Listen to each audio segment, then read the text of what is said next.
All right, fantastic. We are live this evening. I am really excited tonight to have a couple of my heroes, a couple of men that I really respect, I hold in super high regard.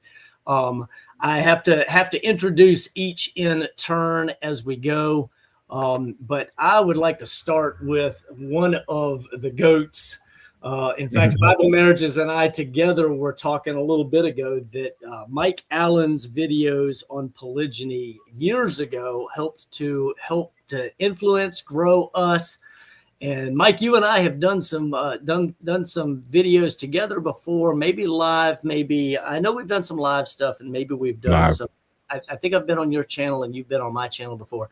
But Yes. Fantastic, welcome back. So glad to have you, brother. And I'm excited to kind of catch up with you. He got on here a few minutes ago and kind of started telling me a little bit. I'm like, whoa, save the fire for the don't burn it all up now. Save me this. Welcome. Shalom. Brother. I'm excited to have you. Yes, I'm excited to be here, man. I'm always ready to rock and roll with you, brother. And it's an honor. It's an honor. I'm grateful for the brotherhood, the friendship, the relationship. We don't get to see each other as often as we should and could, but I get it. We're busy. I mean, that's the whole ideal about being fruitful and multiply, replenishing the earth. Means that we're gonna branch out. Yeah. You know, Amen. the Father's never intended that, we just stay in one geographical location and not branch out. As we get larger, as a kingdom, as a people, as a family, I mean, I would just say it's a modern construct, I think, of trying to do family reunions and trying to keep the family together all in one place. And you want grandma and great grandma and aunties and uncles and everyone in the same house. It's just not impossible. If you're going to grow, you're going to have to branch out. You're going to have to, enlarge your tent.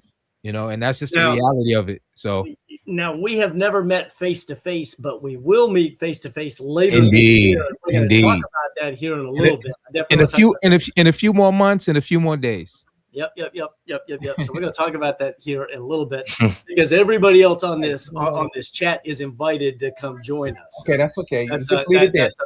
Now, the other that we have here this evening, my viewers are very familiar with Brother Bible Marriages, and I am so excited to have him on here this evening. Now, we've done a bunch of work together on different stuff, and I actually met you for the first time face-to-face back in December, I guess, was the first time that we met, and we will see each other later this year as well. So, yes, sir. I'm excited to have you as well. Yes, thank you. Excited to be here. I always enjoy the opportunity to get on one of these with you. And like I was telling you in the back room, it's the first time getting on one with Mike. So excited about that for sure. And it's already been that long since that first time we met. Didn't feel like that long ago, but yeah, definitely looking forward to this summer, getting together. Getting to meet you guys, meet other people that I haven't met in person yet. So, yeah, looking forward to all of this. So fantastic! I'm excited about that. I really am. And I know you've been helping a whole lot with putting the conference together, and so this is something we'll get to talk about in a few minutes as well. But fantastic, good to have you. What are some of the projects that you are currently working on? Stuff, you've always got irons in the fire. I know that people can find you on X and on, let me see if I can remember here. I know I've got you on X right here. Yeah, it's at Bible Marriages on X, on YouTube, Instagram, and Facebook. Oh, so I can edit the banner to say X, YT, Insta. Yeah, everywhere. And BibleMarriages.org is my website. So. Okay. Fantastic. So, guys, Bible Marriage is going to be with us this evening, and Brother Mike. Brother Mike, I muted you there for just a second. I know. Okay, guys. Yeah. I'm on daddy patrol tonight, guys. And that's all right, man. If you've got to get up and take care of business, that is perfectly acceptable. Yeah. We are all about headship and patriarchy and masculinity and all that good stuff. So Good stuff. Good stuff. What are some of the projects that you've got going on right now? You have been doing a lot of stuff. Yeah, it's a lot. I'm juggling. But first, I just want to say it's an honor and a pleasure to be sharing the platform with Bible Marriages. You know, we definitely, it's been on my heart. It's been on my mind to want to work with him. Prayerfully, we'll be able to do some work together. Moving forward, I'd love to get him on a platform. We've talked about it. The brothers, Sister Deborah and I, we've all talked about, getting him on, and it will be an honor and a pleasure. And I just am grateful to be able to just meet him in person, although virtual. All right, but I'm glad for tonight. Right back at you, brother. Yeah, right back at you. Yeah, definitely. So the other thing, in terms of what we're doing is about finishing up books really. Myself, Sister Deborah's finishing up some books. We're putting together some programs, getting ready for the conference, right? Getting ready for the conference. And some other business projects. Yeah, for sure. Now the goal is to have the books at the conference. That's the goal. Wow. That's what we're pushing. We're pushing prayerfully, right? Yeah, right. Prayerfully to get everything in to have them there for the conference, as well as some other products. So we're working on these other products. It's not just my book. Sister Deborah has a book as well that she's working on, and prayerfully we'll have them both printed.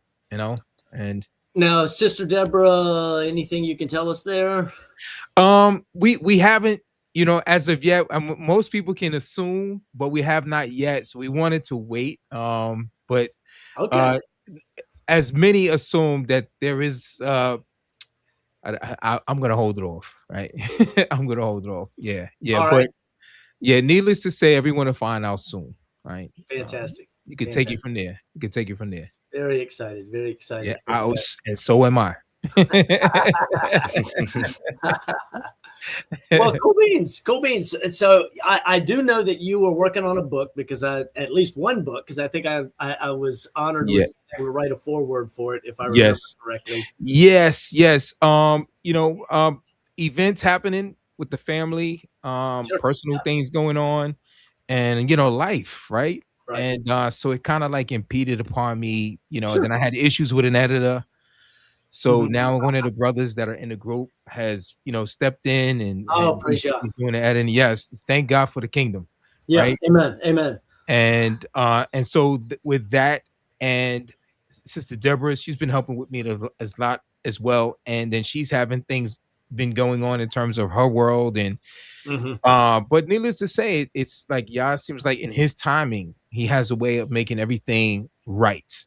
Amen. We can want something when we want it, but when he does it, it's always going to be when it's supposed to be. And that's the difference. And so, I mean, it's the crazy thing is the book is not a large book. It's, I finished the draft in like 21 days, but it's the revisions. Maybe I need to add this. Maybe I need to take this away, just wanting to be able to be careful. Yes, amen. And what we put out there, we don't want to just put anything out there just for the sake of putting anything out there, right? So that's it. And it's a topic that's quite, controversial in a certain sense. And so I wanted to be able to at least try to dot my I's and cross my T's as much as I could. Right. And still it's a topic of a debate, and I know that there's going to be many that's not going to agree with my position. Right. And that's okay. I have thick skin, and, but this is about us learning, right. As a community. Right. And that's the way I take it. So, yeah, indeed. Did you say 21 days? Like 21 days. Like that's so funny. Yeah. Because I was, as you were talking about that, it reminded me of a conversation that I've been having, because in my personal life, it's just been like constant battles over the last few months, just like, all the time, just battles, things get in the way. So as you were talking about that, it just brought to mind what we've been talking about in the spiritual realm, how, there's always these battles going on that we don't see, right? So there's just angels fighting demons and all of that to get in the way. And the more that I think at least, the more that we are trying to advance the kingdom, the more it makes sense for the enemy to expend resources upon us, right? So, Amen. but then as you were saying that, I was looking up the scripture, and it was Daniel 10:13, where he says, "But the prince of the kingdom of Persia was withstanding me for 21 days." And literally, as you said 21 days, I read 21 days in that scripture. And I was like, did he just say that, or did I just hear that? Because I was reading it. And, it talks about how, Michael, the chief angel, had to come and help basically to get past that. So all that just tied together. I just thought it was a cool moment for me. I just wanted to share with you guys. And not to get too mystical, my name is Michael, right? Yeah.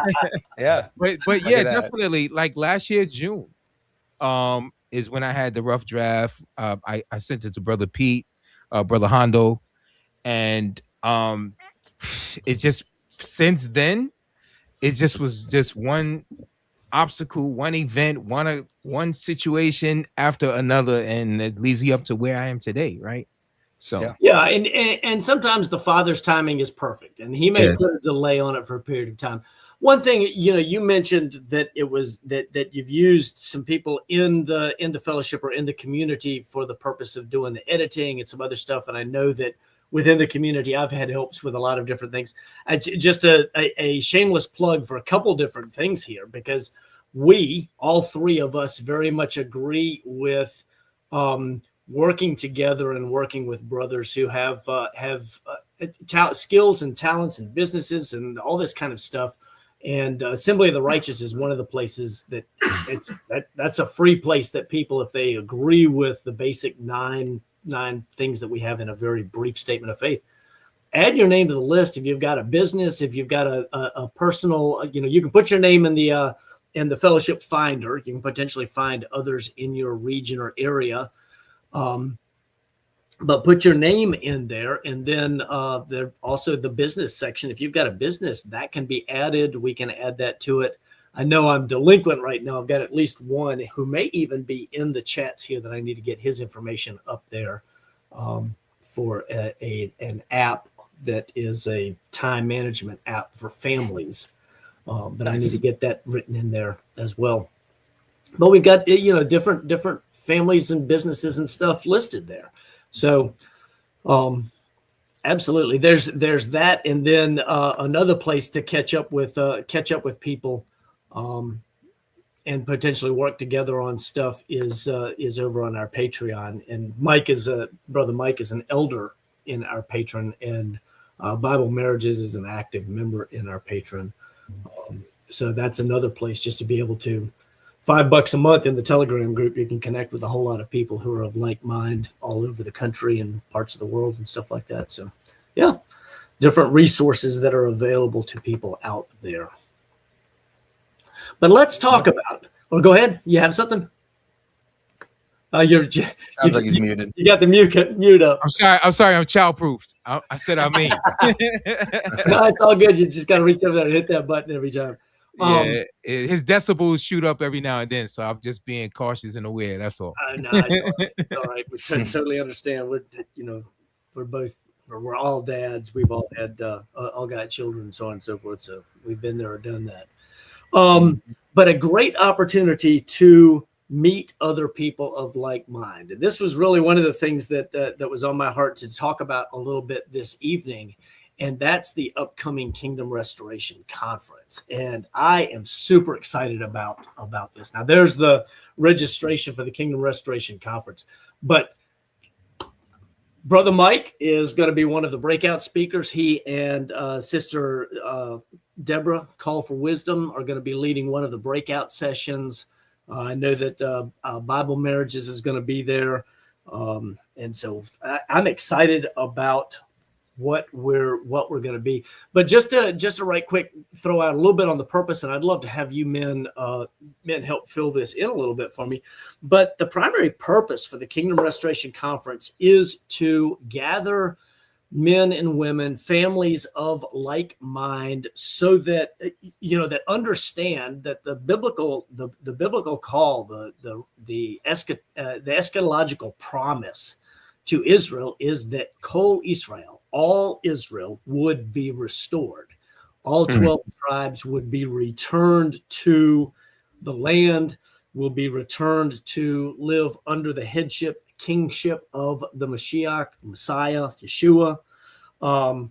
And so this really is a conference that is we specialize in, or our desire is to specialize in headship and patriarchy and masculinity, biblical familyhood, right? But talking about lots of other things. I know that at least one of the speakers is going to be talking a little bit about Torah and food for one of the main sessions, and or maybe that's the breakout session, his breakout topic. I forget, but he's got he's a board certified pathologist, yeah. Pathologist who is going to be bringing a whole lot of medical wisdom and knowledge to share with us as well. So I'm excited about that.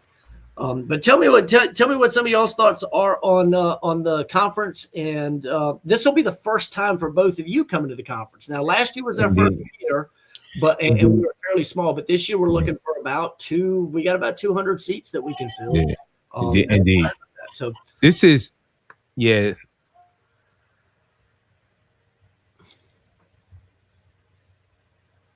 Got a microphone. I'm sorry. Indeed, this is like my first time. It was actually my first time coming to one of these conferences. I mean, back when I started, studying on polygyny back in 2010, 2011, I discovered BibFam, right? Mm-hmm. And I wasn't able to go for whatever reason. It was either the timing or I had something else going on. Just wasn't able to go. I had situations going on in my household. Coming out of Christianity, it was a lot of things that was going on that kind of got into the way. And it's like, even you had the first conference last year and the timing was because, we had a baby, right? We had a new baby born, right? And so then this year, just like everything was just right. It was just right for this time. And like I said, Yah has a way of, allowing the time to be just right. But my thoughts on terms of the purpose of doing this, him gathering his people, is so significant, I believe, in terms of having the conference, because what I get from being on the ground, grassroots, in the trenches, in the streets, right, in terms of live streaming every week, and I'm getting emails coming in, Sister Deborah's getting emails coming in. Look, people are waking up. People are waking up who are in your various religions, particularly Christianity, and they are waking up to the truth. The issue that a lot of people have that are waking up is that when they wake up, it's not necessarily that if they're waking up with others around them waking up. So they're in an isolated situation, and so there's no fellowship. There's no one that they can touch. It was just like myself. Like, when I stepped into polygyny, like I had no mentors. I had no one to talk with. All of my mentors, they couldn't help me. Like they couldn't give me any counsel. At most that they could just tell me, well, brother, just pray. That's it. That's all that I can be told. So there's a lot of people that that are coming to the truth, and they are crying out or reaching out or looking around, and there's no one around them. And so they need the fellowship. They need the gathering. And so I think this is so significant because, in terms of uniting people, I think the vision in terms of what you're doing, Brother Pete, in terms of the vision, in terms of online, digitally, electronically, creating fellowships, not just locally, regionally, but globally, right, is what's going on with this ministry. And it's so significant, and it's so timely, and it's so needed within this day. And that's just my thoughts on it. Yeah. Amen. Yeah, all of that. I'll just add to that, in the couple of events, not to this level, not a conference or anything, but just a couple of in-person things that I've been able to attend with my family. I think especially for the women, it's important to get together in person. I think us as men, we can do these online calls, we can talk with each other, text, call, and we can get a lot out of that just as men, but the women don't connect like that. They're much more social creatures in person. So for a lot of men and their wives who are coming into this, there's not, like you just said, there's not a lot of fellowship in general, but even though there's fellowship online, a lot of the women don't engage as well in that way. So having these in-person events and getting the women together, and even the children as well, I think is super important. I think Pete would agree with me on that, based on our conversation. So, the more of these things that we can do, big conference obviously is a thing, but just doing it regularly throughout the year, locally and regionally as well, to just help the families be more cohesive, help them to learn and grow, and then just give, like I said, especially the women, outlets to help deal with the things that they have to deal with, and learn and grow, and kind of help the scales fall off of all of our eyes better and faster. So. Oh, you are absolutely making some serious points right there, because I will tell you, in terms of Kelly growing as we were coming to an understanding of polygyny and headship and patriarchy, you're right. The men, because we tend to be more logically wired and processing and this sort of thing, makes it a little bit easier for us just to read the information online, watch some videos online, read our Bibles, put the picture together, and man, this makes sense, right? Ladies who are really wrestling through the emotional challenges of a sudden ground shift is really what it is. I mean, it's a pretty radical shift. It helps them so much if they can look another lady in the eye, face to face, if they can get the assurance, get the counsel, get the encouragement, and just, women need women. There's no question that women need women. I think this is one of the great values of Call for Wisdom online and her channel for women, right? And being able to minister to them. But nothing for a lady substitutes in-person fellowship. And I so encourage men, bring your wives. Now, obviously, what we do is, excuse me, what we're going to do is going to be quite different than what BibFam does at their retreats. And Kelly and I have been to, and Lily as well. She's been to a couple retreats with us, BibFam retreats. But this is oriented. It's polygyny on the side. Polygyny is not the main event. It's on the side. The main event is the restoration of Kol Israel. And as we'll talk about a little bit later on as we move along here, I think the restoration of Kol Israel demands. I don't think Kol Israel can be restored without the return of headship and patriarchy, and at the very least, an acceptance of polygyny. Doesn't mean everybody has to do it. I don't think so. In fact, I don't think most people probably shouldn't, to be perfectly honest. However, for those that are called, you need to do it right. And this is a great place to be able to get around people who are doing it right and who can give wise counsel, where ladies can talk to ladies, men can talk to men. And we, as brothers and sisters in Messiah and as fellow Israelites, right? We can spend time together and really make connection that is meaningful. Let me address two quick comments that in the chats that we've had. At least two people have asked about us putting it on Zoom, and I can't make any promises at this point. It's not something that we've covered or thought about. It's possible for international.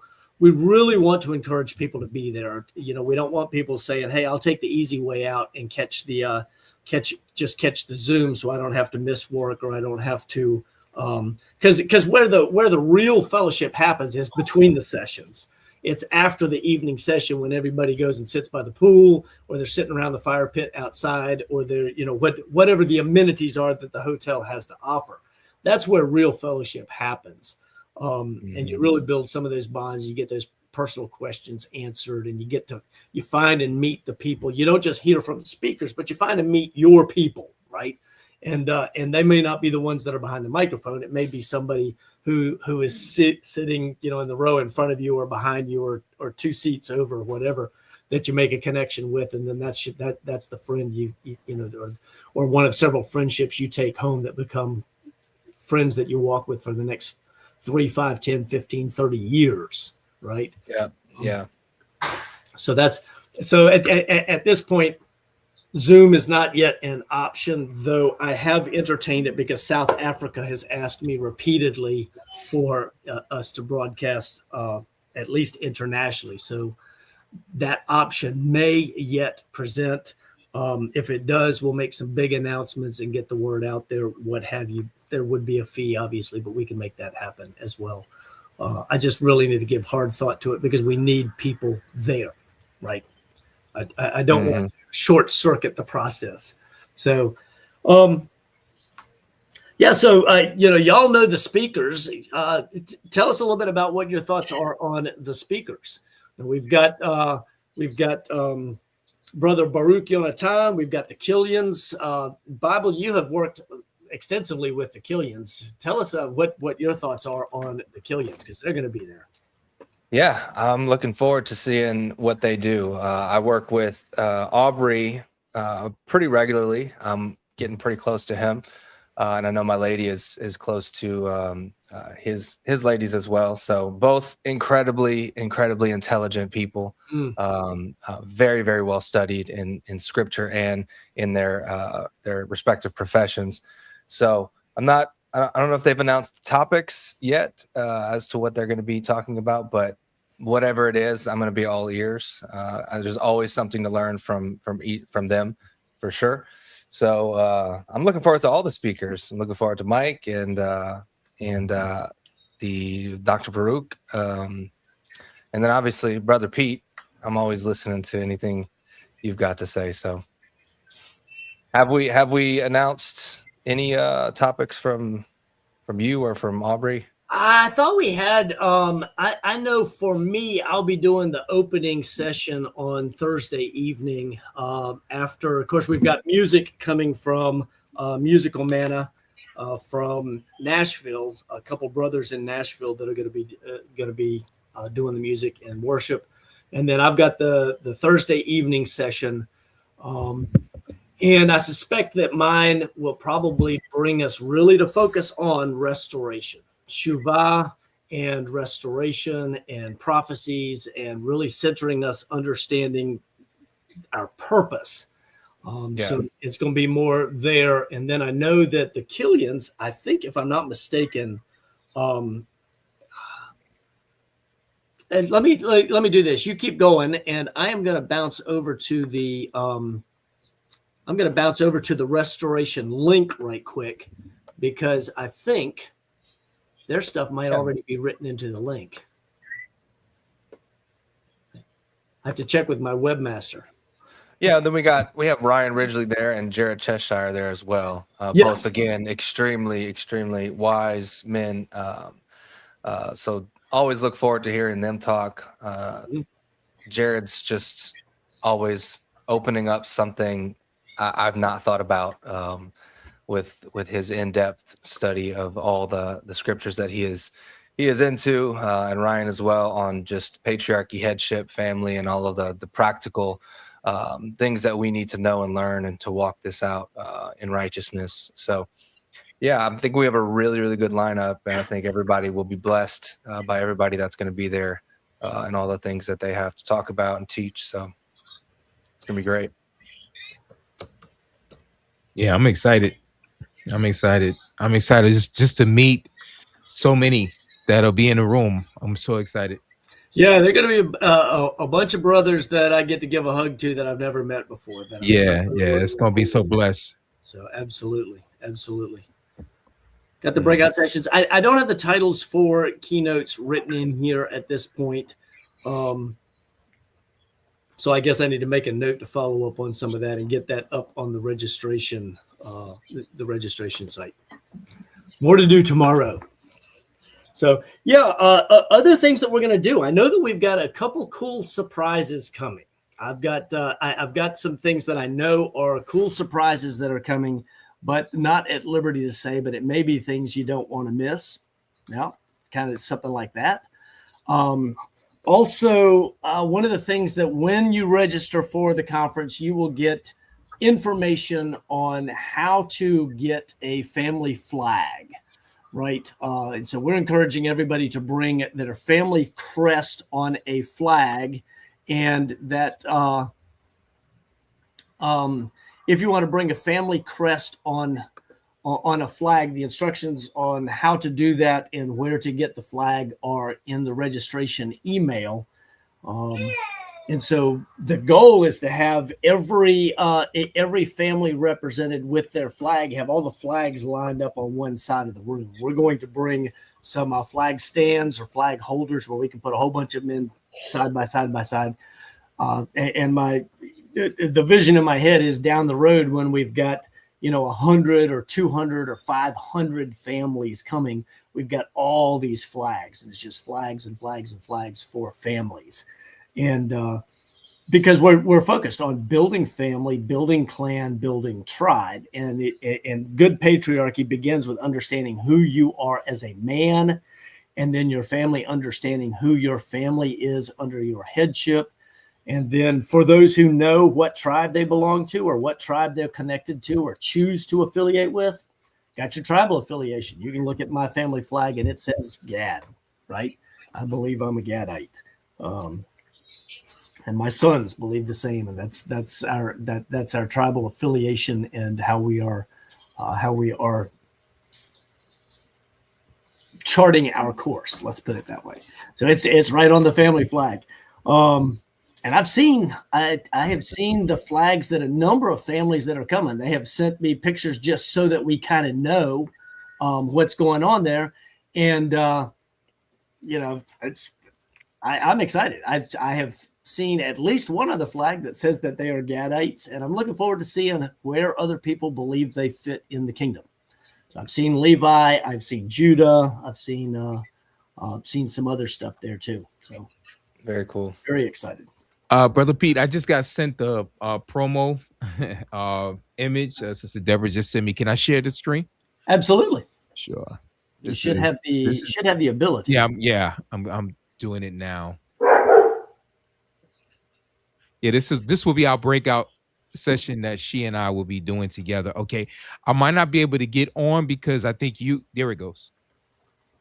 So this is your promo. Your promo is going to be catch the little foxes. This is with her and I. Catch the little foxes. It's kind of like inspired by one of the live streams that we did probably about a year and a half ago.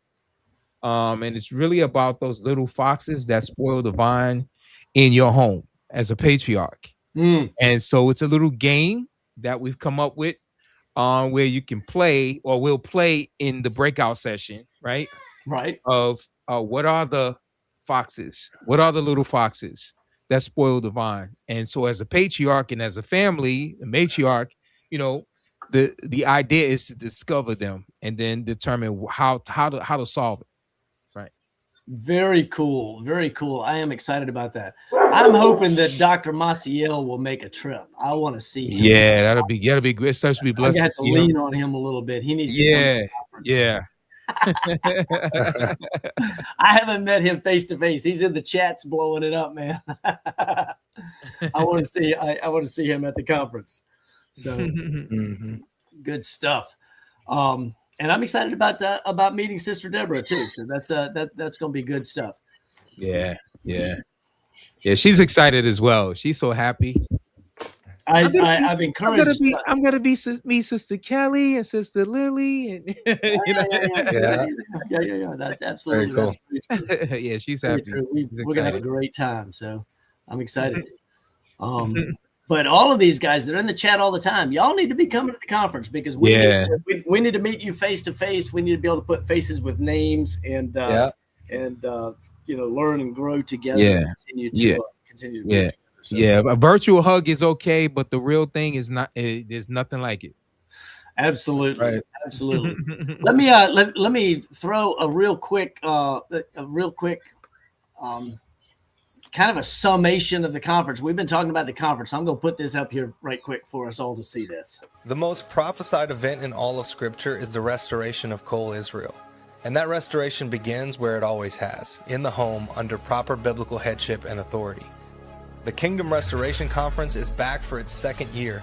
Join us in Knoxville, Tennessee, July 9th through 12th as we gather to study Torah, explore headship and patriarchy, and learn how to build family, clan, and tribe the way Scripture intended.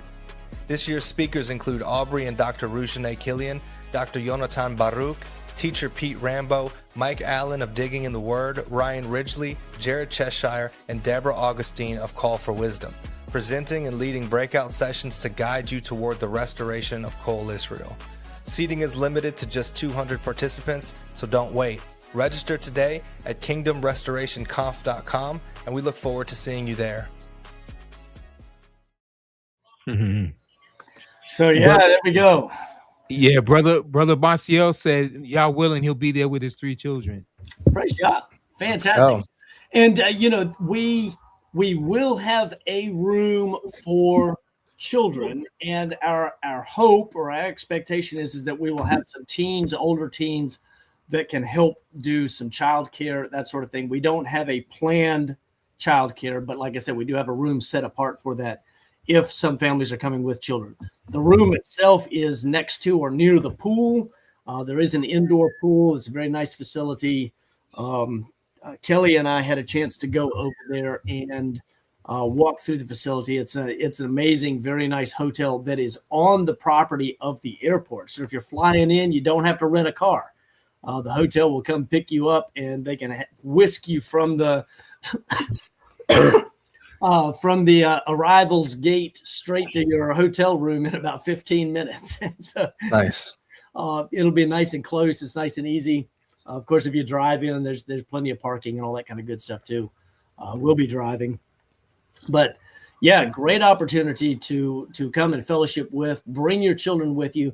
The registration fee covers for the whole family, but it only has one dinner for the Friday night dinner and one lunch for the Saturday lunch. And so you can purchase extras if you are going to have other family members at the table with you. For example, if your spouse is there, Friday evening is going to be a coat and tie dinner. We also have some professional photographers that are going to be there. You can get family pictures made if you want to have that done while you're at the conference. There is going to be a vendor area. I'm encouraging anybody who is a YouTuber that's in this community. Bring some light equipment, and you can't live from inside one of the live sessions, but you're welcome to put together something or feed something or record. Meet with different people and interview and record, and then take that back and edit it and post it. We want that, right?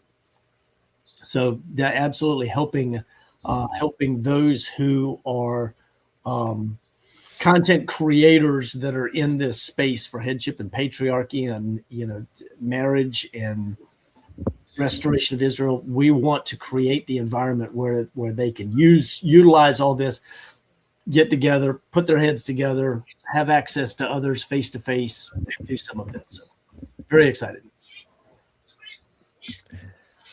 All right. Cool. Let's talk for a few minutes. I want to shift gears a little bit and ask you men, we talk about restoration, and as the little advertisement there that was so well done by one of my colleagues, as it talks about, the most prophesied event in all of Scripture is the restoration of Kol Israel. And I think in Christendom, we're not really taught this. We're taught, it's all about the second coming, and we're talk about we're going to get whisked away in the rapture, or however it gets painted in church. But that's not what is prophesied the most. In fact, the first coming of the Messiah is not prophesied the most, is it? Was this a fact that was surprising to y'all when you first really kind of started pursuing and understanding Scripture in its larger context? I'm just curious.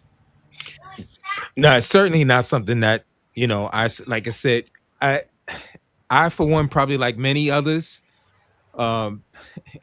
becoming Torah observant was something that discovered me.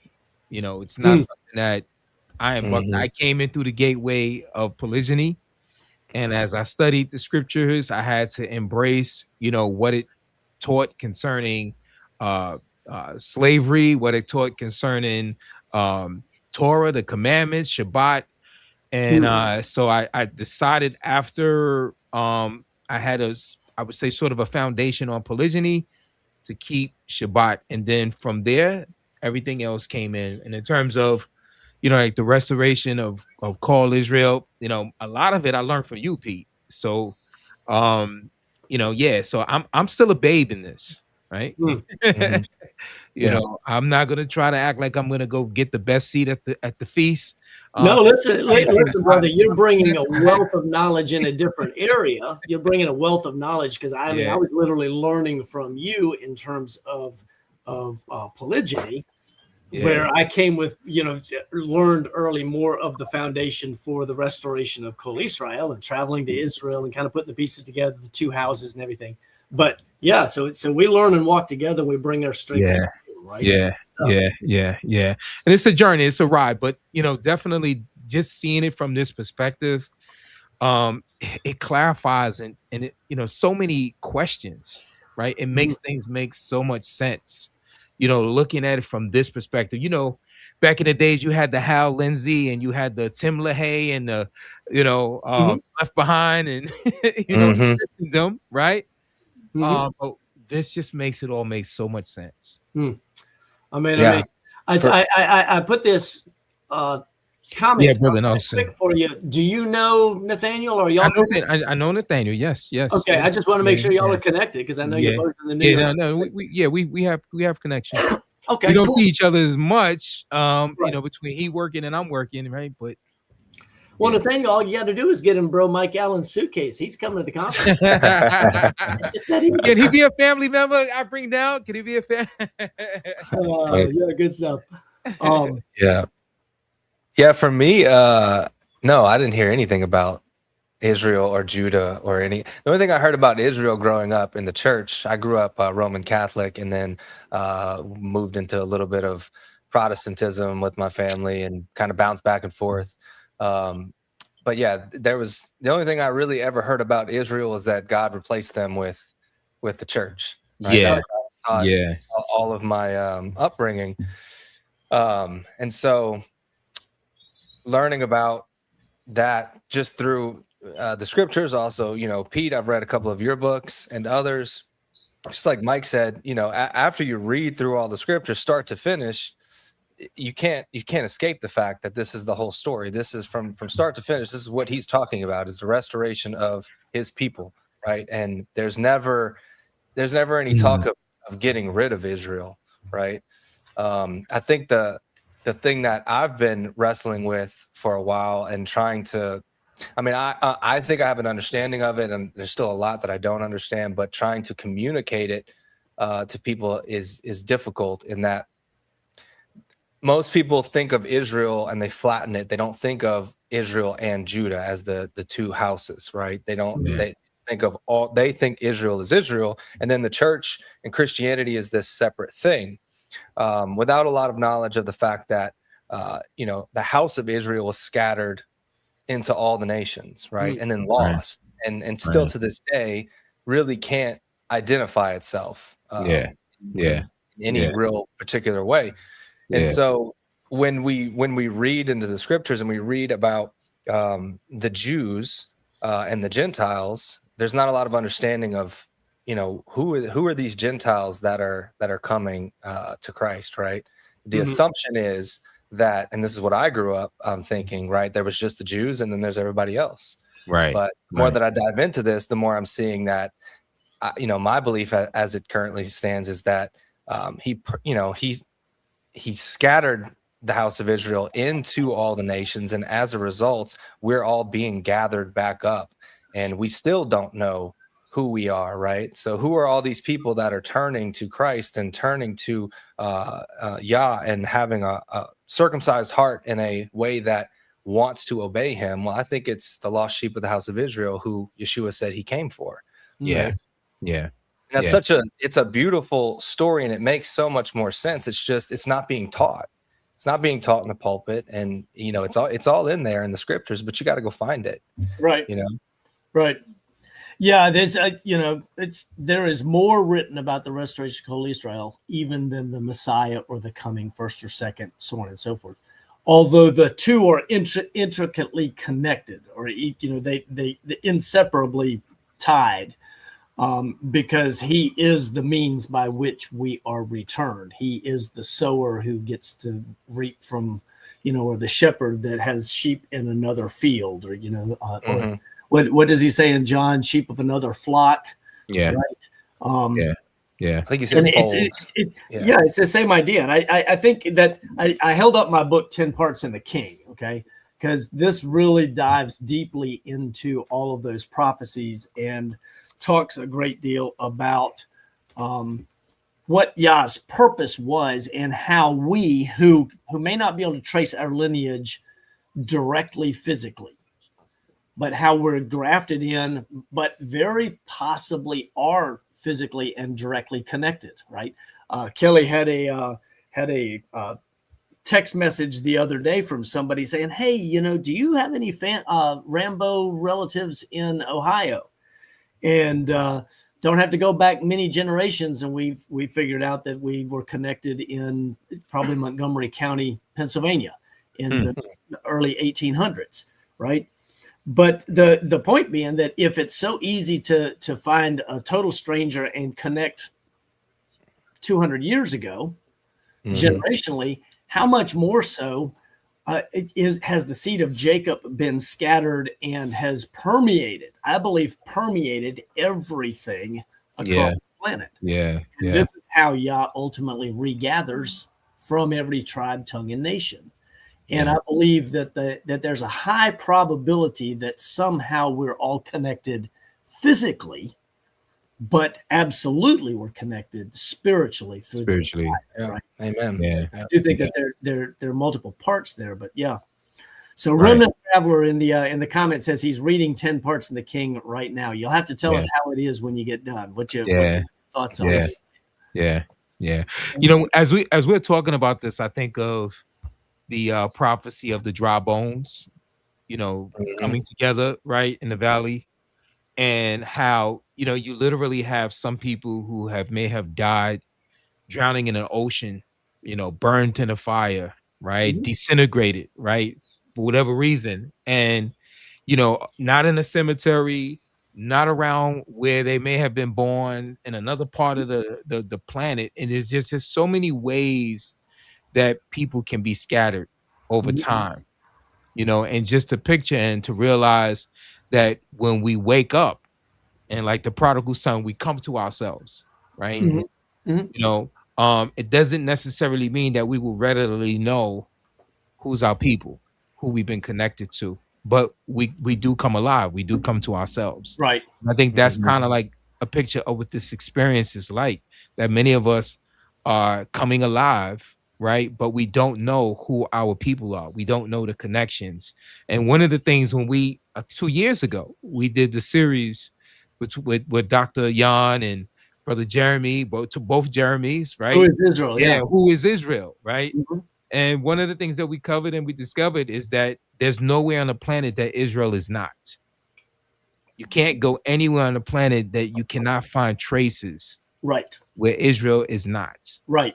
And the scattering of the seed was so thorough that you can't say, oh, all of it's brown or all of it's white all of it is, it's not. The scattering of the seed has been thorough. No. Kind of like leaven, right? Right. The whole lump gets leavened, and it permeates the whole thing before the loaf is ready to go into the oven, right? Same concept. Yeah. So beautiful though. Yeah, absolutely. And it's exciting too. It's exciting to see what Yah is doing. Now, Lily has been reading a book called Traced. And in Traced, I think she says that if you go back 700 or 800 years, you're connected with more than 200 million people. 700 or 800 years. And I forget exactly what it was. But think about it. Jacob was not 700 or 800 years ago. Jacob was 4,000 years ago, 3,800 years ago, something like that. Well, in that time frame, there's been plenty of opportunity for that seed to be scattered all over. And so the end result is we're all connected. Something else that came out of that book that's really interesting that's related to this, I'll take a quick aside before we come back to kind of where we were headed in the larger picture of things.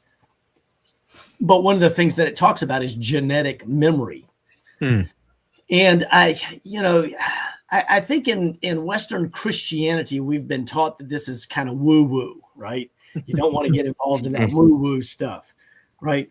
But the reality of it is, from an Eastern mindset, we're deeply connected with our ancestors. I do not believe in reincarnation, nor do I believe in ancestor worship. I want to be clear on those things.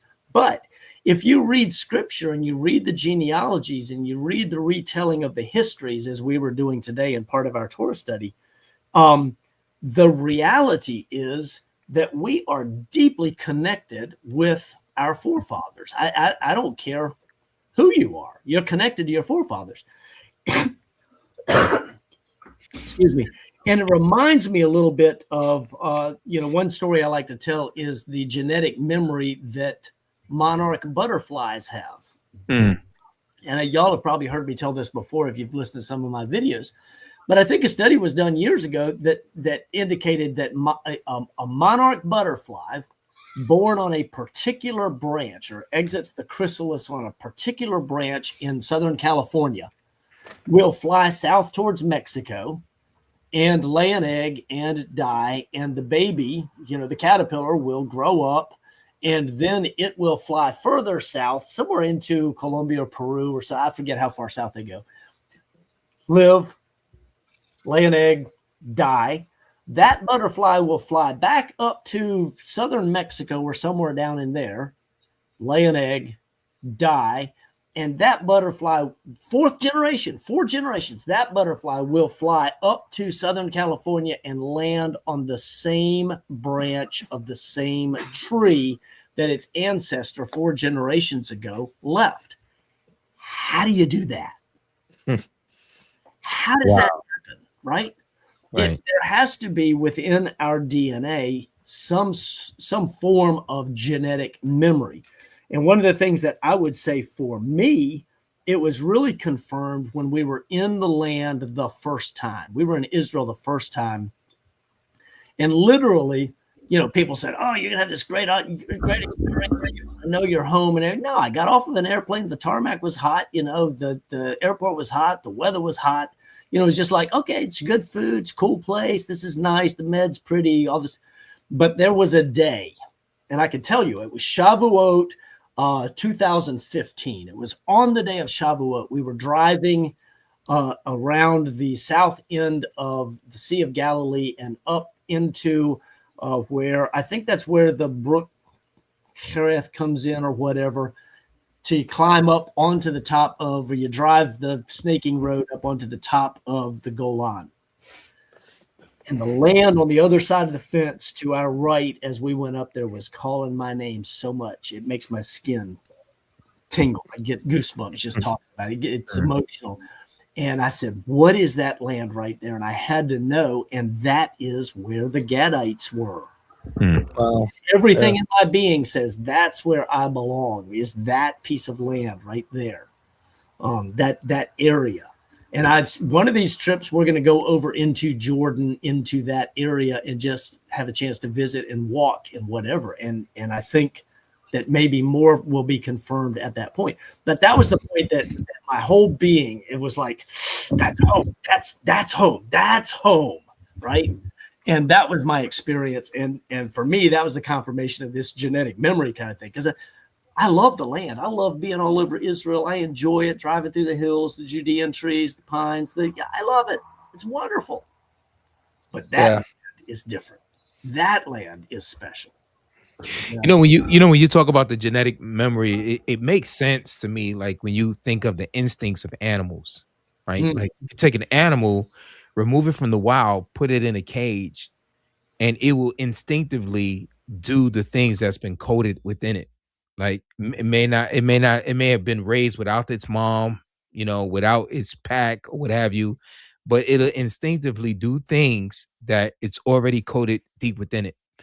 Yeah. So it's like all throughout creation, this idea of memory, right, of DNA, is how beasts, animals, creation functions, right, to a certain degree. Yeah.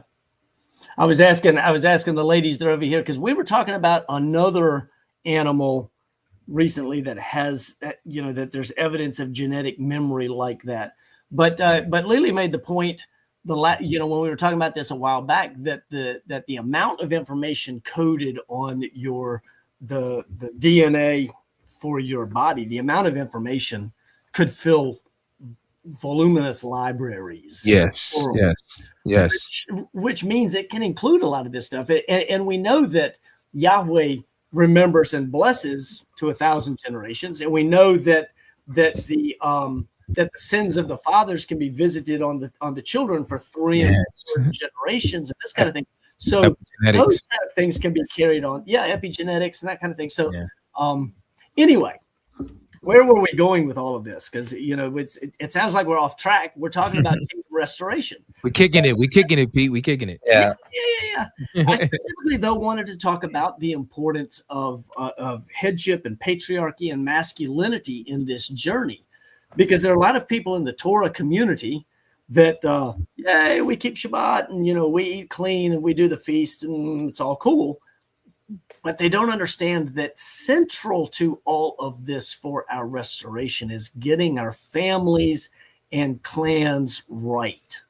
And so let's talk a little bit about Mike. You do Masculinity Monday. You're still doing the Masculinity Monday. Yeah, man. We kind of like changed the name simply because we've had an increase of sisters. Okay. Well, yeah, you definitely don't want to be doing masculinity. Yes, one of the brothers made some suggestions, right? In terms of splitting it up. So we changed Masculinity Mondays to Man Cave Mondays, right? And that's bi-weekly. And the offset weekends is Matriarchy Mondays. So we have Matriarchy Mondays, and then we have Man Cave Mondays, right? And so the purpose of Man Cave Mondays is obviously to talk about subjects near and dear to biblical masculinity, patriarchy, polygyny, a man's building his home, his house, and the like. Yeah. And so this is very important for the restoration of Kol Israel. Why? Because it is a man who Yah first formed from the dust for the express purpose of leading, right? It was always his intent from the foundation of the world. Okay. Right. Is for a man to lead his home. And what the Hasatan has done is put the carriage in front of the horse. And so this idea of 50-50 egalitarianism, men and women sharing and leading inside the home, there's an express purpose as to why not only in creation, but we see at Mount Sinai, we see in the wilderness, Yah giving a blueprint and a prescription, right, to call the men to leadership, of the clans, of the households, even going to fight in war, circumcision, all of these are indications of the fact that Yah's desire and his design is that the household be led by a man. It's the man that the books, the letters are written to. And in turn, the men, it was their responsibility. It is a responsibility to teach the family. So much so you get on over into Corinthians, Rob Shaul, he's teaching a Greek congregation, right? These Hebraic concepts that is shameful for the woman to now get into conversation in the assembly when she has a husband sitting right there, or she has a husband at home, right? Putting it back to Yah's original intent, right? Is that the man will lead. We know that it was the man who taught the woman in the garden. And so it's simple. I mean, it's throughout, but Christendom has pretty much taught away from it. Right. And I agree. We see a lot of this. And one of the things that you kind of hinted at as you went through there is talking specifically about the assembly, mentioning men going off to war. One of the things that stood out to me when I started understanding this is that the assembly is composed of the men. The men represent their family, represent their women in the assembly. Go to Numbers chapter 1, I think it is. The first few verses of chapter 1. It straight tells us that the men who are numbered for the congregation is 601,000 or 603,550 maybe at that point. But it tells us that it's 20-year-olds and above who are able to go off to war, right? And so that is who composes the assembly, and masculinity. And this is one of the reasons why we focus so much in this ministry, and why all three of us, among others, speak continually of headship and patriarchy and masculinity, because the restoration of Kol Israel is not going to be a whole bunch of individuals. It's going to be families under the headships of the men that are leading, that will be bringing this back together. So Yes. Yeah, 100%. Yeah, I think we are seeing full well the results of the lack of patriarchy all around us, both in the world and in the churches. And it's not good. There's not anything the good that has come from a lack of headship, a lack of patriarchy, which is, father rule, right? Father's not in charge of their house. Father's not ruling over their house well. Just leads to rampant defiling of the land, rampant just immorality. And that's what the enemy does, right? He's always perverting and inverting what Yah's order is. And so instead of having men in control, running things the way that we should be, being the spiritual leaders of our house, which is an image of Christ, right? As the high priest and the king of our house. We have this very milquetoast, egalitarian situation where we're supposed to be submitting to each other, which that's what everybody tells me. And I've been inundated with Facebook comments the last few weeks with this kind of thing, right? The men are supposed to submit to the woman, and the woman's supposed to submit to the man, and it just doesn't actually work. And we're seeing the fruits of that. Everybody that's making these comments and spewing these things, if they were just objective with their situation, either personally or everything that they're seeing around them, and everybody was just honest, we'd say this isn't working, right? We have a huge Christian, big air quotes here, marriage counseling industry for a reason, because Christian marriages overwhelmingly just aren't working very well. Yeah. But they all, they'll tell us every day that, monogamy is the ideal, and the way that they're telling us to do marriage is how Christ told us to do marriage. And it's just not working. But what it also does, it just distorts how we're supposed to actually interface with Yah, and how we're supposed to be in submission to him. Because once you muddy up the man being the head and the woman being in subjection, well, how do you then go a layer up from that and understand how we're actually supposed to be in subjection to Christ? Do we expect that Christ is going to submit to us and to our will? Nobody expects that, no. Right? But we teach marriage is supposed to be a reflection of Christ and his body, right? But then we also teach at the same time that the woman and the man are supposed to submit to each other. Well, we don't teach that, but the church teaches that these days. Yeah. And so I just think that the end goal to that is we have milquetoast marriages and households, and we also just have milquetoast relationships and walks with the Most High, because we're modeling the wrong things on both layers, if that makes sense. Yeah. Oh man, no, that makes great sense. Go ahead, Mike. No, I'm just gonna basically say, I think, like, to sum it all up, the church is just worldly. Yeah. I mean, all of the cues, all of the ideas, right? All of the influences is pretty much worldly, right? It's wanting to do what the world does. Yep. The marketing strategy, all of it. It's what's the latest thing that the world is doing is what the church wants to do. Like, so in other words, in terms of the church being a pillar of truth, a foundation in the world, it's become a place where people are just being influenced by the world, right? So it's like it's the carriage in front of the horse. Yeah, 100%. Yeah, I put a meme on Facebook today that was about how there's so much taught about wives saying husbands need to love me like Christ loved the church, right? But they reject And this is not just women, this is men too. This is the effeminate camp of men who don't want the accountability and the authority, but they say, you know, the husband doesn't have the authority over the wife to tell her what to do, or she shouldn't have to obey him or whatever. And then I was reading Luke 6:46, and you know, it's Yeshua saying, "Why do you call me Lord, Lord, and do not do what I say?" You know, why do you call me master? Why do you call me Lord, but you don't do what I say? So again, in the picture of the husband and the wife, that's the same thing, right? The man is supposed to be the image of Christ to the wife. So Right. why do you call me husband, but you don't do what I say? Would be the mirror of that, right? And worse than that, you actually teach, and we've got pastors teaching that you don't have to do what I say, right? You don't have to at all.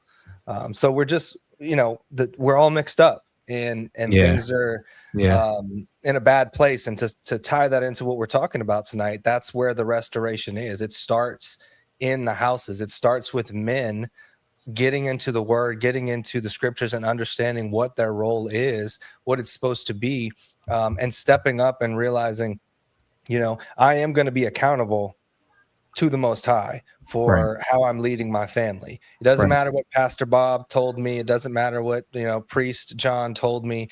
Like, the word is the truth, and I'm going to be held accountable for how I led my family. And if I chose not to get into the word, and I chose not to understand, out of just fear or just laziness, whatever it is, it doesn't matter. You're still going to be held accountable as to why didn't you step up and be the man that I called you to be. Just like Adam, right? That's what happened to him. Why did you listen to the woman, right? And so I think that's the original sin of Adam and Eve. We're still seeing play out over and over and over in households to this day, right? It is a woman who is being deceived, and who is adding to the word, which Eve did, and a man who is either being complacent and or just choosing to appease the woman over obedience to Yah. And that is what we wrestle with as men and women every day. And we have to be cognizant of that, and we have to be aware of that, and just step up. And men, you're going to have to learn to say no, and you're going to have to learn to say this is what's right and this is what's not. And women are just going to have to learn to submit, and whether you want to or not. And the men have to do the same thing. They don't get a pass. I have to submit to my master Yeshua, whether I understand his command, whether I like his command, whether I think his timing is off. It doesn't matter. It's my job to say, yes, sir, your will be done, not mine, just the way that he said, your will be done, not mine, to the Father. So if he could do it, we can do it. And that goes for the men and the women. Preach. It's like a play that the opposing team is running in sports. They're running this play. You know the play is coming. You know, each time they keep forming and lining up in formation the same way, and it's just somehow, some way, it's just like so hard to stop. And that's what the enemy's pretty much been doing ever since the Hasatan, ever since the beginning. He's running the same playbook. You know, and all we have to do is really just realize that it is the same playbook. It's not anything different. You know, everything the Bible marriages is talking about here, it's the same playbook from the very beginning. You know which way he's coming. You know how he's lining up. You know who's going to get the ball. You know what he's going to do, right? You know, the same play, the same scheme, the same trick. You know, why allow ourselves to continually being fooled by the same play? And we know it's coming. Yeah, you're exactly right. And you know, as Bible Marriages was talking, one of the things that occurred to me, I was thinking, how would Israel have done taking the land the first time if the men weren't being the men? Right? What kind of army can you put together if the men don't have enough of a spine to stand up to their woman? Right? What kind of an army do you have that can do what's got to be done, and go through the hardship, the difficulty of securing the land against enemies, right? The Girgasites, Hivites, Jebusites, Amorites, termites, whatever, all of them, right? Right. Termites. All of it. That's right. You can use that line later on. Yeah, I'm gonna use it. I've already But seriously, we seem to think, oh yeah.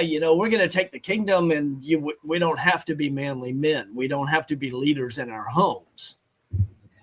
What? I just don't. I don't see that, which is why this is it. To me, it's so important that we get the headship of the patriarchy right. Yeah. So because I saw a video by a prominent Torah teacher just a couple days ago, and I respect him and a lot of great stuff that comes from him. But he says, why do we spend so much time fighting about stuff? Why can't we just all get along? And I'm thinking, because some things are worth fighting about. That's right. That's right. Just to allow this milk toast idea out there that we don't have to be masculine men. We don't need women doing what women are supposed to be doing. We don't need the authority structure that God ordained to actually be functioning in Kol Israel. To think that we don't need those things, to me, is ludicrous. I can't fathom, I can't picture, I can't comprehend a restored Israel that looks like the church, or looks like modern Christianity or Western civilization. Yeah. I don't want that, because I don't see that in Scripture. I don't see that as an organized kingdom or men and women functioning within the roles that the Father gave them, right, ordained for them to walk in. So, right. When I have lived it, I've lived it both ways. So I'm not just railing on that side of things, saying, well, I've done this patriarchy thing. I've been on the other side of this thing, and I'm speaking from experience in just the absolute chaos and hell that is living that way. And now on the other side of it, coming into obedience with Yah and getting my house in order, and living, underneath that order, living as best I can according to, his Torah, his instructions. It is not only just the peace that surpasses all understanding in being in submission to Yeshua, in full submission to him, and living the way that he instructs us to, even with all of the war and the battles and everything that comes when you choose to do that, it's still more peaceful than it was living, outside of covenant with him in a very worldly marriage and house, which was just chaos and hell and disorder. So, it's big for me because I've lived it both ways, and I see the fruits of doing it Yah's way, and I want other men and other women and their children to experience the same. So that's a big part of why I'm doing what I'm doing, and I know it is the same for you guys. Bible marriages. Why you all up in my house, man? I'm still experiencing the the remnants, the ramifications, the consequences. I am too, brother. Yeah, man, simping did not look good on my teeth, man. Yeah. Yeah, there's still a lot of consequences that I am still having to deal with as a result of that life that I was living. Yeah. But and there's still certain things every once in a while that crop up that, the enemy tries to get me to fall back into those old patterns. But I've been very blessed that Yah has given me a woman that to lead in all of this, in this patriarchal Yah-fearing order, and she's wonderful, and it's been a blessing. And the more that I lean into just trusting him and his ways, the more that he shows me it's absolutely worth it. So I just encourage everybody. It is not easy, but it is simple. And you will, like I said earlier in the beginning of this, like, I do believe the more that you lean into it, the more the enemy is going to task resources to you to slow you down, right? Yes. Because if you're just doing what the world does, he doesn't have any reason to send off his resources to try to do anything with you, right? You're not a threat to his kingdom. Yes. Right? Yeah. So you should fully expect that when you start walking this way, you're going to start getting the attacks, and that's going to come in all sorts of different ways. And you have to just persevere through it and know that Yah will get you through it, no matter how dark it may look. And I've been through some very, very dark days in this, but it's absolutely worth every second of it. So yes, to indeed. him be the glory. I'm going to take a personal point of privilege and do a shout out to my ladies here. They just brought me some treats. So right here, for those who, if you're observing the Days of Unleavened Bread, these are bourbon balls made with matzah and homebrew. I used to love to get my grandmother's bourbon balls. And so it's chocolate and a whole bunch of other goodies. The recipe is on our Patreon website, and it's free. You don't have to be a paid subscriber. It's up there free. So I'm going to put that up here real quick. If you're interested, particularly if y'all are in the middle of the Days of Matzah, here we go. Days of Unleavened Bread. Nice. So fantastic. I won't eat on camera for it. I may eat on camera, but I won't do it with the mic open here. But also they brought me some hot tea because I've been battling some kind of a cold thingy or congestion, whatever. And so they're looking out for me. See me here in the background enjoying some of the goodies they just brought me. Good women. Yes, indeed. So, good stuff here with regards to discussing masculinity and headship, the importance of patriarchy. Excuse me. As I mentioned before, polygyny is just a subset of that, but it is something that all of us talk about on the frequent, right? It's often the subject that people find us with because we're among just a handful of men out there having this discussion in public spaces. I know a couple other Torah keeping channels are present now in the comments. I saw Brother Maverick over here, and I still want to get him on here for an interview, Maverick Marquez. And he's got, I think his is pretty big in Instagram, I think is where he's got his. Facebook, if I'm not mistaken. I think him and I recently Facebook, connected. Yeah, I think so. Facebook. He may be on Instagram as well, and X. Yeah, fantastic. Would love to. I'd love to interview him. So if you're out there, Maverick, I do want to do an interview with you at some point, and I'd love to invite you to promote the conference to your people. Bring your people, man. Because I think this is right up y'all's alley. We're walking the same way and walking in unity. And I know the Killians would love to see the Killians face to face and that kind of thing because you're connected over at Maximum Potentia, if I'm not mistaken. So absolutely would love to have you. Yeah, come on. But polygyny is something, and like I said before, it's not going to be a major topic, but it is a topic that will be on the table at the conference. And I think the ladies will have a ladies only session during the breakouts where they're going to be answering, and they're going to be at least 3 and possibly 4 polygynous ladies that are on the panel. So from that perspective, it's an opportunity for any of the ladies to have time really discussing with and meeting with ladies who are walking this out successfully and doing very well with it. And so get questions answered, you get a chance to meet people face to face and find out if they're real. You can see them in their native environment, operating in a family, this kind of thing. So it's not just, the clean and whatever you assume the persona is with the camera on. This is different. You get to see them at dinner. You get to walk the halls with them. You get to see how they handle their children if they have children with them, so on and so forth. So great opportunity just for the conference, right? Right. Yeah. My ladies are both sitting right here off camera. They're hanging out in the chat section, particularly talking to Call for Wisdom, right? Yeah, I think like I was saying earlier. One of them said what you won't see. Let me wrap it up here real quick. One of them said what you won't see is the chaos that is in every polygynous family according to a teacher that I just had to do second exactly on. So.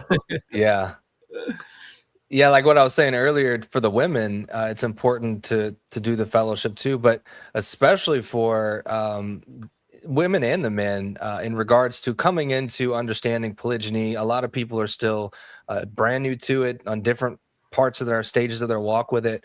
But I just find, we come from a culture that doesn't have it around us. We don't see it, right? So we all grew up never seeing this thing. We don't have any kind of framework of reference to what this is or how to feel about it when you first come into this.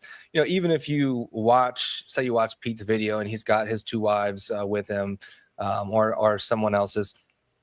It's one thing to see it on the screen. It's another thing to go and fellowship with these people and just see this is a real family. Like, these women really love this man, and you can just look at the way that they look at him naturally, right? Look at the way they serve him, the way that they interact, the way that he loves on them. It's just it disarms and a lot. They get along very well with each other. They enjoy hanging out together. Yes. So I think, just if nothing else, for men out there with a wife, if you were, whatever stage you're in on this journey, if you can make it out to this conference, just to turn what is starts off as a lot of theory into something real, and just get some real life exposure to. This is family. We use the term polygyny because it's a technical term for what it is that we're talking about, but it is just family. And it is marriage. It's not a different form of marriage. It's not some other thing. It is patriarchal headship and a man's house. And so the only reason that you have any kind of discomfort with it is because you were never exposed to it. Throughout your entire life, you were only exposed to monogamy. Now, you might be exposed to it in different ways, like, a man and divorce, and we have all this stuff where you have stepmoms and other women, baby mamas and all that, depending on your situation. But you've never seen a man with multiple women who all love each other, and they're all in the same house, and they're all together at the same time. It's exceedingly rare. So I just encourage anybody that is trying to gain understanding and just gain comfort and move further in that with them and their family to come out to the conference and just, if nothing else, just be around people who have multiple wives, right? And watch how they love each other. And it's a beautiful thing. I've been able to do it a few times with different little meetups and stuff. And I think it's very helpful. So. Fun comment here with Graybeard with a side reference to the video that I just did or got released actually yesterday.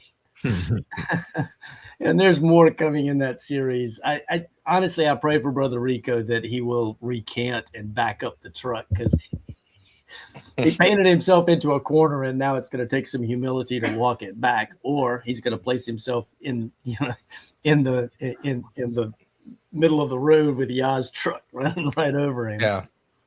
Yeah, you made a great point in that video. The way you put together, like, you're allowed to go out, but you need to be back before 10 o'clock. Like, just the way that you framed that was really, really well done. I think it helps a lot of people understand. Yeah.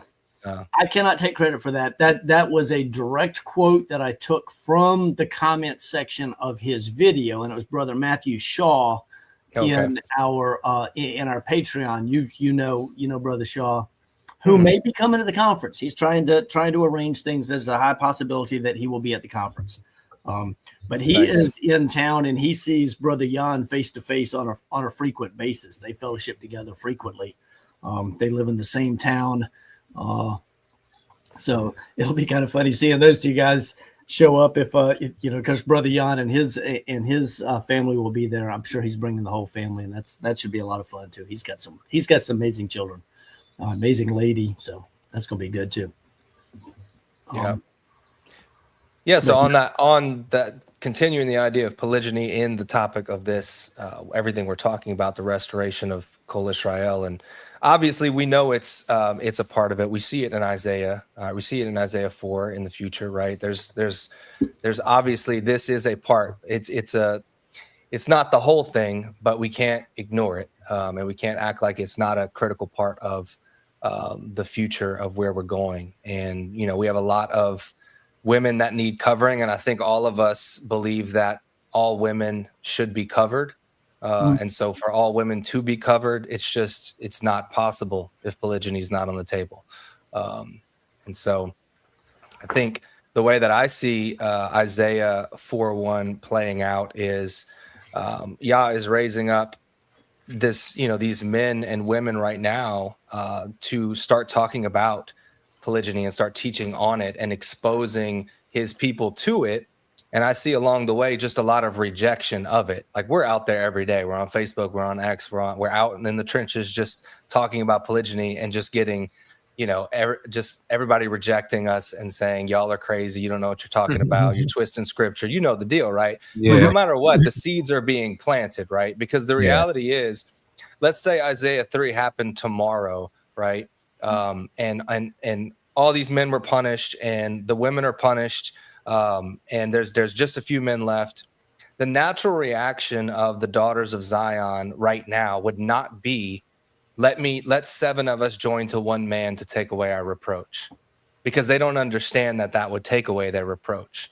They would have to be exposed to it enough and have rejected it to say, oh, you know what, maybe there was something to that, right? Like, and now I need to get under the covering of a man. So, I just see it playing out. It's our job to just to teach it, right? And to just spread the word, plant the seeds, and do what we got to do. And part of that is men that are actually living it out, men and women and their families. But not everybody's going to accept it. It's not our job to make everybody accept it. It's just our job to tell the truth, And let me read a relevant quote just before the live. I was taking care of some books that we had in here and getting them sorted out. And I was flipping through Eros Made Sacred by James Wesley Stivers. Fantastic, fantastic book. And I can't say enough good things about chapter 6, titled Feminism, Witchcraft, and Monogamy. They're all connected. There's a secret there. Okay? Yes. But I just, you'll see how much I highlight in that particular chapter. And I've talked about this chapter before on my channel. And it's probably time to go back and talk about it again because it's been a couple of years. But there's a paragraph here. He says, therefore, we are back to the assertion that monogamy and prostitution go hand in hand. There has never been a monogamous society in the history of mankind which has not been forced to wink at unchastity. In a polygamous society, there is no excuse for it and can be rightly punished severely. Monogamous societies must be lenient toward the harlot. In so doing, it creates a cultural force in favor of witchcraft. And of course, the reason is because women always outnumber men, right? But the point is Israel, the restoration of Kol Israel, demands that we accept and allow polygyny. Otherwise, by definition, we have to wink at unchastity and have to wink at prostitution as an outlet for the unmarried women. Yes. And it's not acceptable. That's just not acceptable, which is another one of the many reasons why Yah doesn't just allow it. He puts boundaries. Yes, he regulates. He says, these are the boundaries. Don't go outside of these boundaries or these regulations. But inside of it, you can do it. Just be wise, be discerning, be a good provider, be a good protector, be a godly man, so on and so forth. Right. And that's what we all say, right? We say that over and over. Right. Well, if putting boundaries on something is a problem, then marriage in it of itself is a problem, and so is having children, because he's got boundaries that regulate how you marry one woman and boundaries about how you raise your kids. Right. So having boundaries is not a problem. Like, we need boundaries. Right. That's why I think one of the deceptive tools that the enemy uses is the dating game, the dating culture. Right. I tend to, and I've said this many times on my channel, some of the articles, that dating really is it's like a brothel system, right? Because it's really this system that is designed for men and women to meet and hook up, or maybe if it's exchange over a date, a coffee, some ice cream or a burger or what have you, and then the end result is a happy ending, right? And that's not so happy in the long run, right? And what you have is that women are being trained, systematically, that it's okay to deal with multiple men in exchange for a night out on the town or some flowers or what have you. And the result is, a body count that they've raked up, right? A huge body count that's raked up, and they have not prepared for marriage. They don't have the mindset, they don't have the mentality. You couple that with the ignorance of not understanding Hebraic culture, not understanding patriarchy and biblical marriage and polygyny, not, many coming from out of the church, right? So while still in the church, right? Heavily into the dating game, dating culture, dating scene. And as a result of it, they're prostituting themselves at the end of the day. It is what it is. And then they become so proficient in it, they become like witches, because that's what witchcraft ultimately is. It's about a woman trying to manipulate and to control, be it through her body or what have you, what she want and what she desires from a man.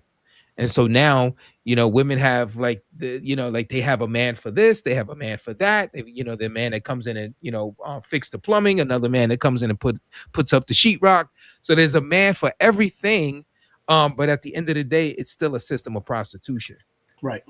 And that's why what we are teaching and what we communicate, the ministry that's been given to us, is to enlighten and to expose those who don't know Yah's picture of what a family is supposed to be, how a marriage is supposed to be, what it's supposed to look like, so that now, as you talk about when Isaiah 3 happens, right?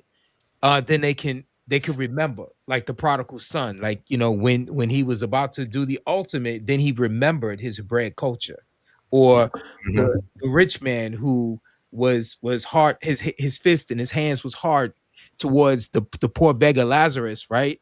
When he was in torment, right? When he woke up in torment, right? Then he remembered Moses, right? He remembered, what he was taught in terms of Torah, right? So it can come back to their remembrance, but there's something has to be able to come back, and that comes through the teaching. That's why this is so important. That's why having the conference is so important, because people need to be enlightened to Hebraic culture, the culture of the kingdom, right? So that now when Yah turns up the furnace of judgment, right, in the society and in the world, now these women who say today that they won't share a man, well, when the furnace is up, sharing a man becomes their best option, right? Right. Yeah. And it starts in the home, because the only way that we turn the tide in any way on all of that, which is young women being fed into the dating cesspool, and the young men that are enabling it as well, is that we as fathers with daughters and sons decide not to allow them to, or teach them to go into that system. Right? Yeah. So it starts with us. But to do that, to even stand up as a man and say, one, my daughter's not dating, right, takes a certain level of stones that most men today don't have. Yes. Because they don't want to tell their daughter no, let alone their wife, who's going to have a problem with it. Right. And they're not teaching their sons not to go into that and do that to women, even to the degree of, like, I believe that, just young girls thinking about all these men, right? Not even actually dating them, but setting their mind and their hearts on men too early is a problem, right? Because they're starting to just play things around in their heads that they're not ready for, right? And or they're getting exposed to just talking to a bunch of men online or whatever it is, right? They're basically being trained up for divorce, which is just, when I don't like this man, there's 1,000 other in line waiting for me, right? Right. And then teaching our sons, and in the same way, don't play with women's hearts, right? Don't go around and just give them hope about something, or make them fall in love with you and play that game just to then, dump them and move on to something else, because you're not serious and you're not ready to actually start up a house of your own. But to do that as a man in this generation and in this world is so countercultural. Like, you've got to get to the point where you're just comfortable being countercultural. And that I think for most men is going to start with just learning how to, if you have a wife already, stand up and say, no, right? I'm a man. This is my house. We need to run it. I need to run it in the way that Yah calls me to, and getting comfortable being uncomfortable. I've had to learn that, right? There's so many things I've had to unlearn in terms of how to do marriage and how to be a man in this world. Because once you start walking down this road and you start submitting yourself to Yah, you start realizing just how much you have to set yourself apart from everything the world expects of you as a man, for your women, for your wives, if you have them, and your children. And it takes a daily level of just being able to be uncomfortable, and being a rock and stoic and saying, I don't care what the world thinks of me. I don't care what anybody thinks of me. I have an audience of one, and I aim to please one as a man. And not to be rude, but it's not you. Yeah. So. Yeah, I was. You beat me to the punch there, Brother Bible Marriages, because I was going to tell Brother Mike that I have long believed that the dating thing was a practice for his trial run, a training run for divorce, right? Yeah. Just practice breakup, so on.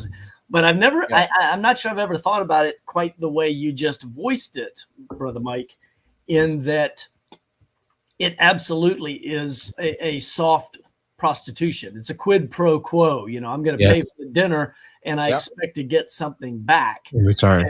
And so there's this soft prostitution. Essentially, she's prostituting herself for dinner, or a date, or whoever's going to pay for her goodies for a while until she gets bored and moves on to the next guy, something like that. If a lot of that though is driven because of the need for the sexual drive that young people have, right? God gave them that sexual drive, but it's misused in the whole dating scene. If we were in a courtship scene, or in a scene where the father's making the choices and it's marriage for life, we would see a whole lot of young ladies getting married 18, 20, 22, 24 years old tops. And, at that point, now they're making babies, right? Which effectively helps to, again, Yah's ways are better than our ways. Exactly. And instead of having a population decline where, many nations in Western civilization and around the world are panicking because of the plummet in childbirth rates. Yes. Yet the way to fix it is to go back to his ways and do his things his ways. Right. Yeah. Right. Yeah. And everything is a mirror image. And so in the same way that we are to have one God and only one God before us, and we are to mold to him and his ways, I believe the same about a woman. A woman is to have one husband, ideally, and she is to mold to him. So the picture of a woman being with a bunch of men is the picture of us in idolatry, trying to have a bunch of different gods and trying to mold to all of them. It's chaos, right? Yeah. And we know from DNA and science and all that stuff that, like, when a bunch of men put their seed into a woman, right, it's not nothing, right? It causes problems. There's damage associated with it, right? Especially if you're doing it the wrong way. I'm not talking about a woman who was faithfully married and widowed and had a second husband. I just mean, ideally, the data backs up that the most successful rates of marriage are a woman who was a virgin when she was married and she stayed with one man, right? And then with every successive man that a woman has, it just drops off exponentially in terms of the relative possible success of that relationship. Yeah. So dude, adding on to that, brother, Bible Marriages, even in Deuteronomy 24, Yah is telling us that, just for a woman to leave one husband through a divorce, go to a second husband, and then return to that first husband creates issues. Right? Creates issues. So the average woman has been with at least 6-7 men, right? In certain communities, 20 and 30 men, right? So you talk about, trying to, a woman literally have to fight the tug and pull of the master regulators that is being pulled from the different men that are working within her, right? It's a lot for a woman. So you're talking about the psychological effect on top of that of, kind of like schizophrenia, like, being you know, this guy reminds her of doing things this way, and then that guy used to say things that way, and then and all of these are going inside of her head, and then she has these fears like of how this guy hurt her and how that, Right. and so it's a whole lot to, you know, fight through for a woman. And you know, so y'all never intended that for his daughters. He's never intended that, you know, they have to go through that struggle just to assimilate to one man. Never. Yeah. Yeah. And there's a hardness that develops through that process in them, because they're, you know, men are designed in such a way that we can have multiple women, and it's not, we don't share those same psychological things, right? There's a physiological difference between the man that puts his seed into and the woman that receives the seed, right? And so as men, we are designed to be able to manage those multiple relationships in the same way that Elohim can have many in subjection to him, right? But when a woman tries to have a bunch of different partners, what she's doing is trying to be a man. She's trying to play that same role that she's not designed to play. And as a result, I think they develop a certain hardness to them because they have to in order to play that game. And so their femininity is stripped, their true femininity, and then they take on the world's version of femininity, which is, you know, this boss babe, yes, queen type of strong woman, quote unquote power, which just doesn't work in a godly home. It doesn't work in a godly marriage, and it just causes chaos and destruction. So, you know, that hardness that you're talking about is visible too. It isn't just something that is an emotional hardness. There's a visible change of countenance that happens to a woman when she has had multiple partners. Brother Baruch Yonatan and I did a video a couple years ago. It's on my channel. It's a long live discussion that we had titled "Why Women Need Sex," and the bottom line is that a woman needs one partner for life, but she also needs that partner for life because she benefits from that in terms of phytochemicals and pheromones and all these other things that help regulate her and help her out and all these different things.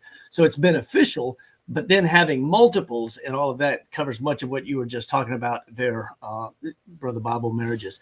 I want to take just a second real quick and highlight, you know, there's a comment here from Sister Call for Wisdom. And I assume you're talking, sister, about your channel. I know that sometimes we feel the same way in many respects. But for you guys out there that are watching, if you are not subscribed to Sister Call for Wisdom, I strongly recommend the ladies, particularly, because she primarily ministers to women. It's a woman for women or two women, a woman ministering to women. So I can try to be clear on what I'm trying to say here. But fantastic YouTube channel. Highly recommend it. And of course, she will be at the conference. We're excited to meet her for the first time as well. But got a lot of great material and fantastic videos and stuff. Lives in the Caribbean. So very good. We'd love to do a conference down there. Getting there, because as remote as she is, might be difficult for people. But it'd be worth the trip to get down and have be on a remote Caribbean island for a few days and get some quiet and some R&R, all that good stuff, right? But anyway, there you go. I just want to make sure I give a big shout out to Sis Call for Wisdom. We've mentioned her multiple times, and she's been active in the chat here, particularly with my ladies. I think they're all having fun getting ready to talk about the getting ready for the conference and all of that. Shifting gears just a little bit along this same line, you know, talking about for a second that she has been shadow banned, and maybe we have felt the same pressure. I think Brother Michael, point or another, you have felt the same pressure. Brother Bible, you have had some recent brouhaha with YouTube. I think you worked really hard to get to the point of being monetized, and the very next day they pulled your monetization and yanked it. Yeah, it was you got to get to 1,000 subscribers and a certain amount of 4,000 hours. Yeah. Yeah. So I think I had the hours for a little while, but I got to 990 subscribers, and it was just like a slow trickle for months to get that last 10. And for me, just full transparency, like, it's never been about monetization. It's not. It's just a milestone that I think is important as a YouTuber. I think they probably get your content out more. That's all theory. But anyways, yeah, the very next day I get an email from them saying, your account's been flagged, you're demonetized. And I did have about 9 or 10 people that had subscribed, not just subscribed to the channel, but join because you can early on, before you get fully monetized, you can do like memberships where people can pay you whatever you charge. So like I had it for $5 a month or something, and there was like 10 people that thank you guys who joined as members, but they got cut off. That all their memberships got cut off. Basically every way to monetize the channel was cut off the very next day. And I've gone back and forth with them on email and posted a big thread about it on X, and they said they were going to look into it more. But basically, what they told me was, we flagged your account because it's got a bunch of inauthentic content on it, and it doesn't, their phrasing was like, it's not valuable content, and it looks like it's either generated or you're just reading things that aren't your own. And anyways, I've gone back and forth with them, probably 6 emails now, and escalated it as much as possible. So I don't know what they're going to do to it, but or do with it. Yaz will be done in that. But what it does, it's an important reminder to us that these are platforms that we don't own and we don't control, and the enemy is always looking for ways to thwart and put stumbling blocks in front of us. And so, it was a warning to me. Don't rely on this platform or any other platform. And I do believe Yah has given me some talents that I will probably be using to look into at first step, probably at least starting my own platform that people can support my channel and donate if they will.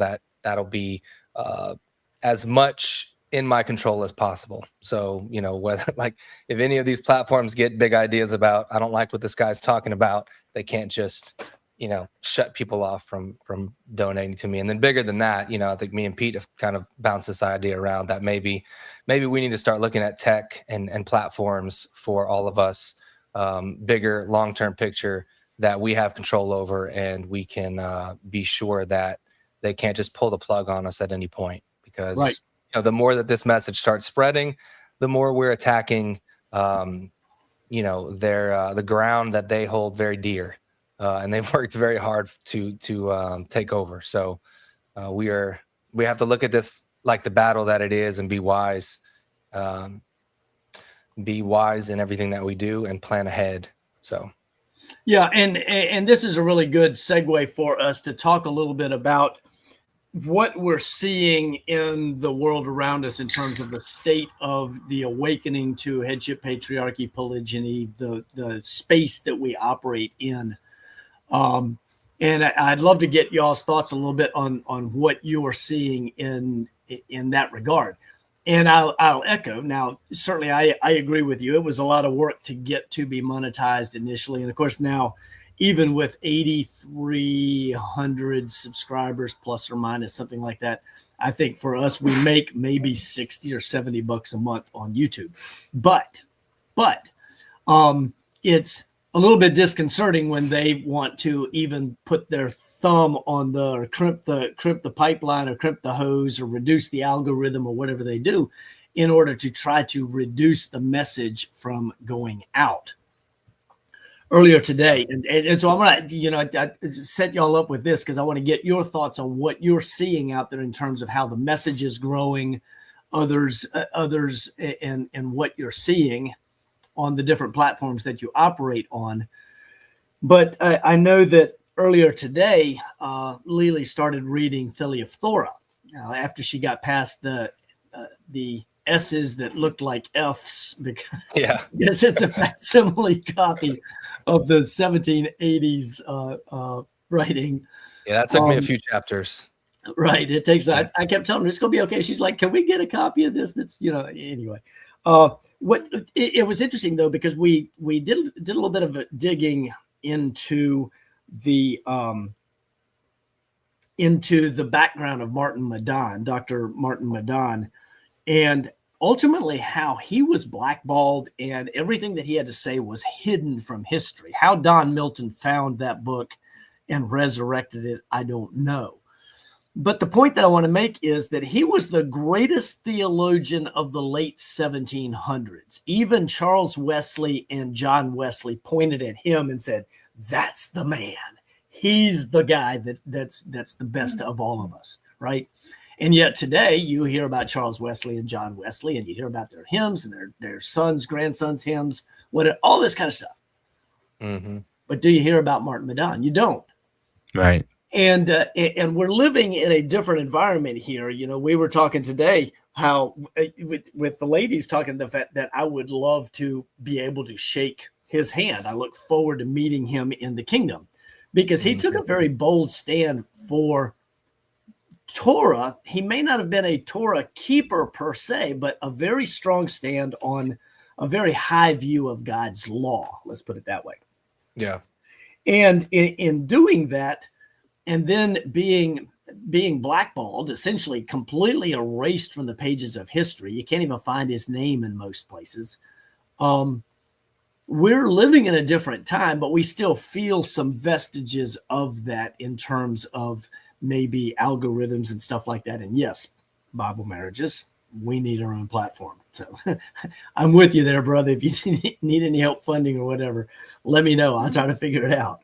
Right. But I'd love to hear what your thoughts are on where we're progressing as a movement in terms of headship and patriarchy and polygyny. What are your thoughts? Yeah, I'm seeing a pretty steady increase, at least in my interactions online. I would think you guys are probably seeing the same.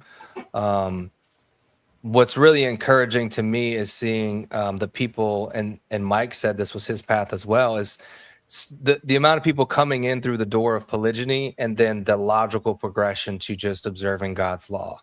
And, you know, because for me, that's the bigger picture, right? I'm not just here to like talk about polygyny and tell people they can have multiple wives and all of that, right? It's like, that's just a doorway into, yeah, we need to obey God's law. We need to return to obedience to Yah. And so I love seeing that, right? And I think anybody that's just following it logically, it ultimately gets to that end, right? And I feel like I'm seeing more women starting to open up to it than maybe 2 years ago, right? This is anecdotal, right? I have my own platforms that I'm on and just kind of, ear to the ground on it. But I think I'm seeing a lot more men in the comments, men and women, but mostly men, making really good arguments, right? So I'm finding myself not having to engage as much because by the time I get back to my post that I posted, there's a whole thread going, and I've got 6 or 7 guys that are super well read and super, good in their argumentation, that are already doing it. And I love that, that's great. And it just shows that like, the message is getting out there, the truth is getting out there, the arguments are solid. And it's not that complicated. It's not that complicated to defend the truth in this particular topic. And so, like Pete says, our job is to just put the pebbles in the shoe, and they will let them walk around with that pebble in their shoe for long enough and keep planting the seeds, like Yeshua said, right? We can't control the ground that the seed falls on. All we can do is scatter it. So I'm seeing a lot of progress, and it's really good to see more people out there taking a bold stand on social media and in the back and forths and everything. So what about you guys?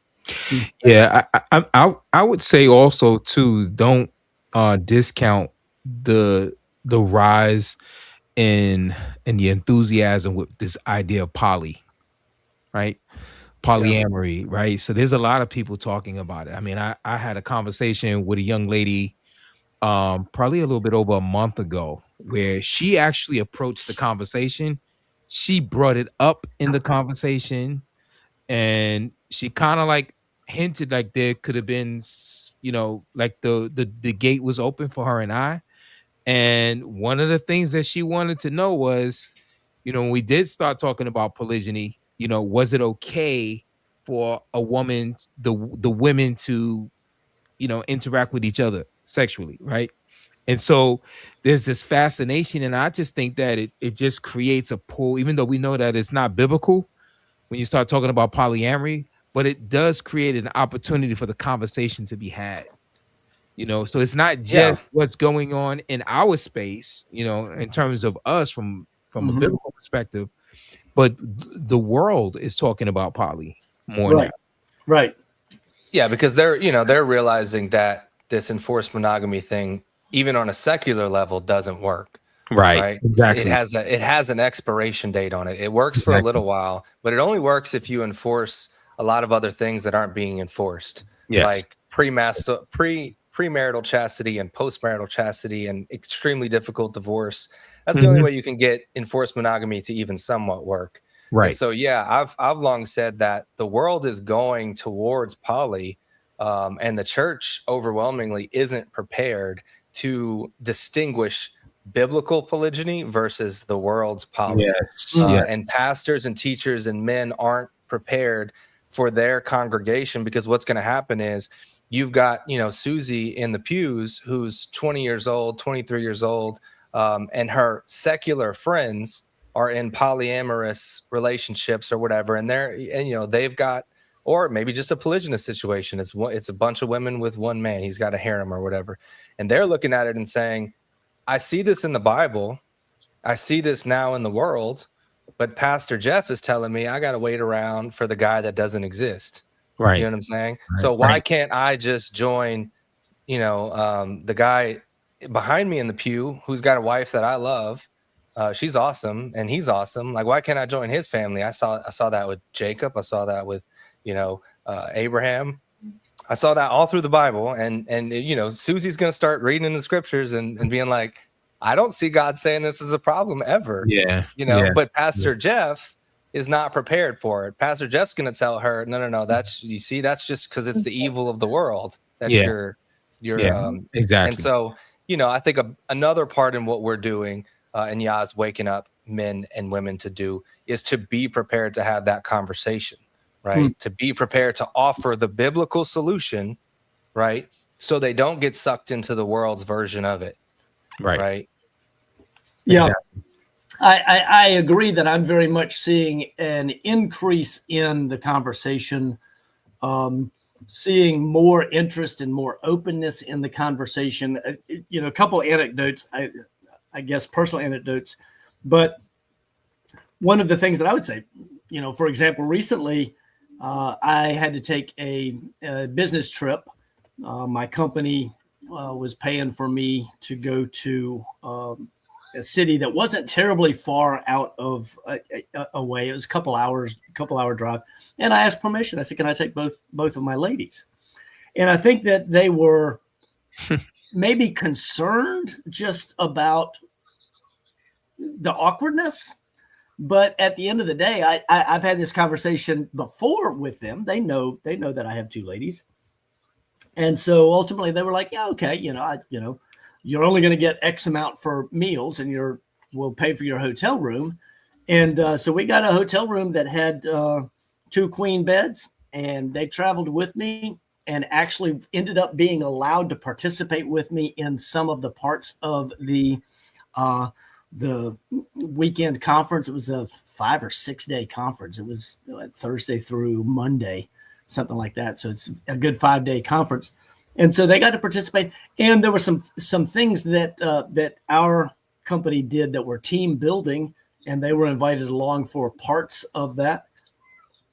And at the end of the day, I think the team really enjoyed getting to meet them and put faces with names and realize, this is not a weird thing. Pete's actually, he's on the up and up, and it's a righteous deal. And they get along well. And so they were exposed to the reality and seeing it in operation. And I think for them, it was an eye-opening experience. I would agree with you completely that polyandry is it's not biblical. It's here to stay in the culture. It probably was really kind of going on before, but it's actually got a name now and it's out there. And You mean polyamory? Polyamory, polyandry. I'm sorry. Yes, polyamory. Well, polyandry just as much, because you got women that have multiple boyfriends. And anyway, that's the dating culture. Yeah, that's the dating culture. Yeah, right. Polyamory. I'm sorry. Yeah. But I agree that it's one of those things that we have to help the church prepare for, being able to rightly divide the word. And at the same time, it's useful to us from the perspective that the left will get what they want. They'll keep pushing on it until they get what they want. And we can ride those coattails into having some form of legal status, whether we want it or not. Right. I'm not saying I'm a fan of or not a fan of. I'm just saying it can be useful in our defense. And it can remove some stigma. Yes. Yeah. Yes. And I've maintained for a while that I think we're already past the place of the state coming in trying to get somebody. We've got friends that have been in polygynous relationships for 30 and 35 years. And way back in the day, for them, CPS could show up at your house on, or you could go to jail potentially for a felony violation of marriage law. Right. That today they wouldn't enforce, because all you have to do is say, well, are you going to get the guy that's got the mistress on the force? You going to go get him? Or the judge that we know he's got a girlfriend, this kind of thing. So I think some of those things are working to our benefit as well. But to go back to kind of what y'all were talking about more towards the beginning, with more people coming into comment sections and defending and putting solid arguments together, I think the most important thing that we need to do, that we need to focus on in terms of the movement for polygyny, is developing more people who can make solid apologetic arguments. Because what we do effectively is multiply ourselves and increase it. It becomes Gideon's army out there with 300 fighting men that can cover lots of ground and, swing a broadsword with really solid arguments that help push this message forward righteously. So what are your thoughts? Absolutely. Yeah. It's the same thing. You got me thinking about Moses in that situation when it was like, you can't keep doing this all by yourself. You gotta assign some people, because you're going to get burnt out. So absolutely. Like we gotta, Exodus 18.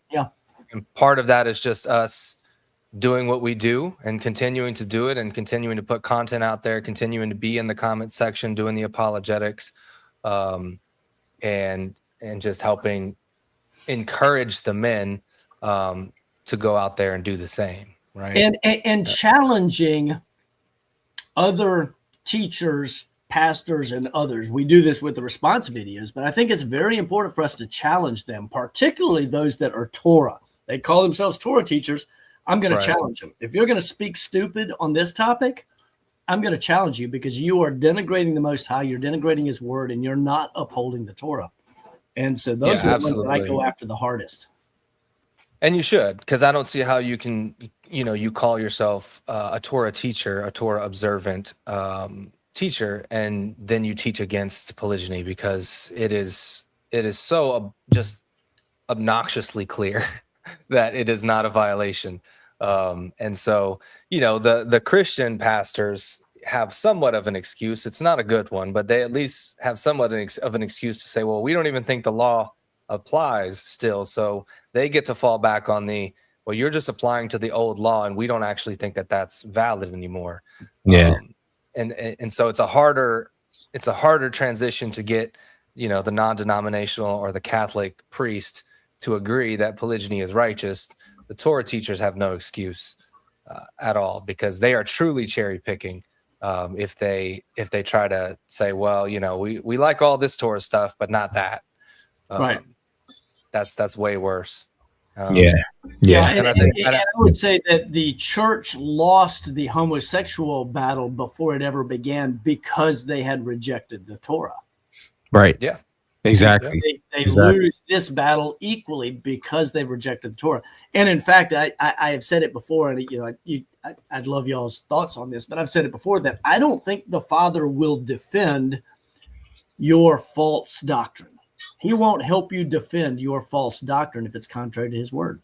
It's just not going to happen. Right. He's not gonna change your biology either. Right. He's not gonna change your biology as a man to protect the lie that you believe you're limited to one woman because you were taught that. Right. So you got all these men that are struggling with the desire to have another wife or whatever it is, and they don't understand why, because they truly are bought into this monogamy only false doctrine. They don't understand why their prayers to like take this away from me are not being answered. Well, you're praying for him to take his design away from you instead of understanding there's a righteous way to go about using that desire, right? Right. Yeah. They're asking the Most High to override the operating system and rewrite the manual for their feelings. Right. You know, I think one of the most powerful things to see with all of this is how polygyny swims the same direction in the stream as salvation. You know, it swims in the same direction. Explain. I think the more and more as we can explain it and we can expose people to the fact that polygyny is a picture of Yah's plan for salvation. And realize that it was his plan before the garden. From the foundation of the world, there was a plan for us to be conformed to the image of his son, right? That image is about him bringing brides unto himself, virgins unto himself, and consummating at the wedding feast. That plan existed before there was an Adam. That plan existed before there was an Eve, right? And so, it's not counter to the plan of salvation. And a lot of times with just taught about salvation or this thing that what that polygyny is, or people you speak to Christians, they will say that, well, it's irrelevant. Is it really irrelevant? Because Yeshua is talking about the idea of him being the bridegroom, coming for virgins, coming for those that are going to prepare themselves, right? And that's the salvation plan in and of itself, right? So if we could just continue to just show that there are just so many semblances of this throughout scriptures, especially in the plan of salvation, that there are so many connections with this, and just keep exposing it. And I think the more and more we expose this in terms of what we're doing on the platforms, what we're doing into our videos, our articles, the books, or whatever it is, or whatever material, whatever content that we're putting out, the more and more that we expose this, I think that people are going to see this more and more. That's how I really see this thing, developing over time, that people are going to be seeing that polygyny is more for us, from Yah's perspective, in terms of his intent for us as a people, as humanity. It is something that's more for us. It's more beneficial to us. Even with there being it not something that is there for most men or a lot of men. There are a lot of men they're just not cut for it, right? Or may not desire it, right? Just naturally may not desire it. But it is a huge part of the salvation plan system that Yah has to redeem people, to redeem his mankind. Man. Amen. Well said. Yeah. Very good stuff. One of the things that I had a note on that I kind of wanted to mention, and this is probably a good place to put this, not that we can go back and put it anywhere else, but right. But when we're getting the message out, I think it's very important for us to make sure that the message is the thing that causes the offense and not us be the thing that causes the offense. Yes. It's so easy for us to be acrimonious or antagonistic or abrasive, and I'm guilty. I've done it. I'll probably do it again at some point. But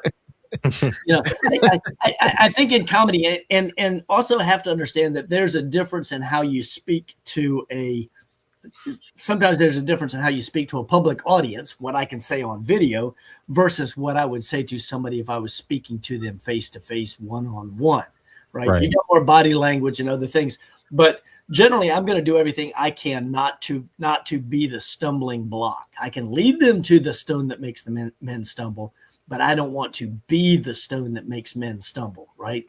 I don't want them stumbling over me and not getting to the message. I want the message to be the thing that they've got to deal with. And yes, a stone in their shoe.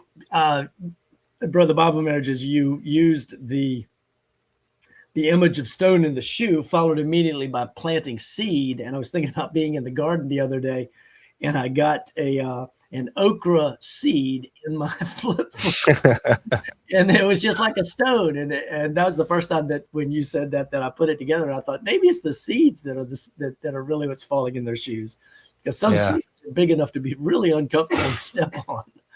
So yeah. And I would add that, something I've transitioned to lately is just, and I think, we see this in Yeshua a lot, is asking more questions rather than just telling people what it is. Because I think if you can get people to come to the conclusion on their own, it's going to be a lot faster than trying to just convince them of the truth. And so I've started to just really try to ask questions that make them pull on strings that, they're going to have to get to a certain point and realize, okay, well, that can't be true because I accept that this is true. That is a great tactic. Yeah. I'm a 1,000% believer and advocate for this idea of questions. There's a analogy that I use that, the questions, you have a question mark, and the question mark shapes like a hook. When you put questions out there in a non-offensive, friendly kind of a way, it has a way of hooking inside of a person.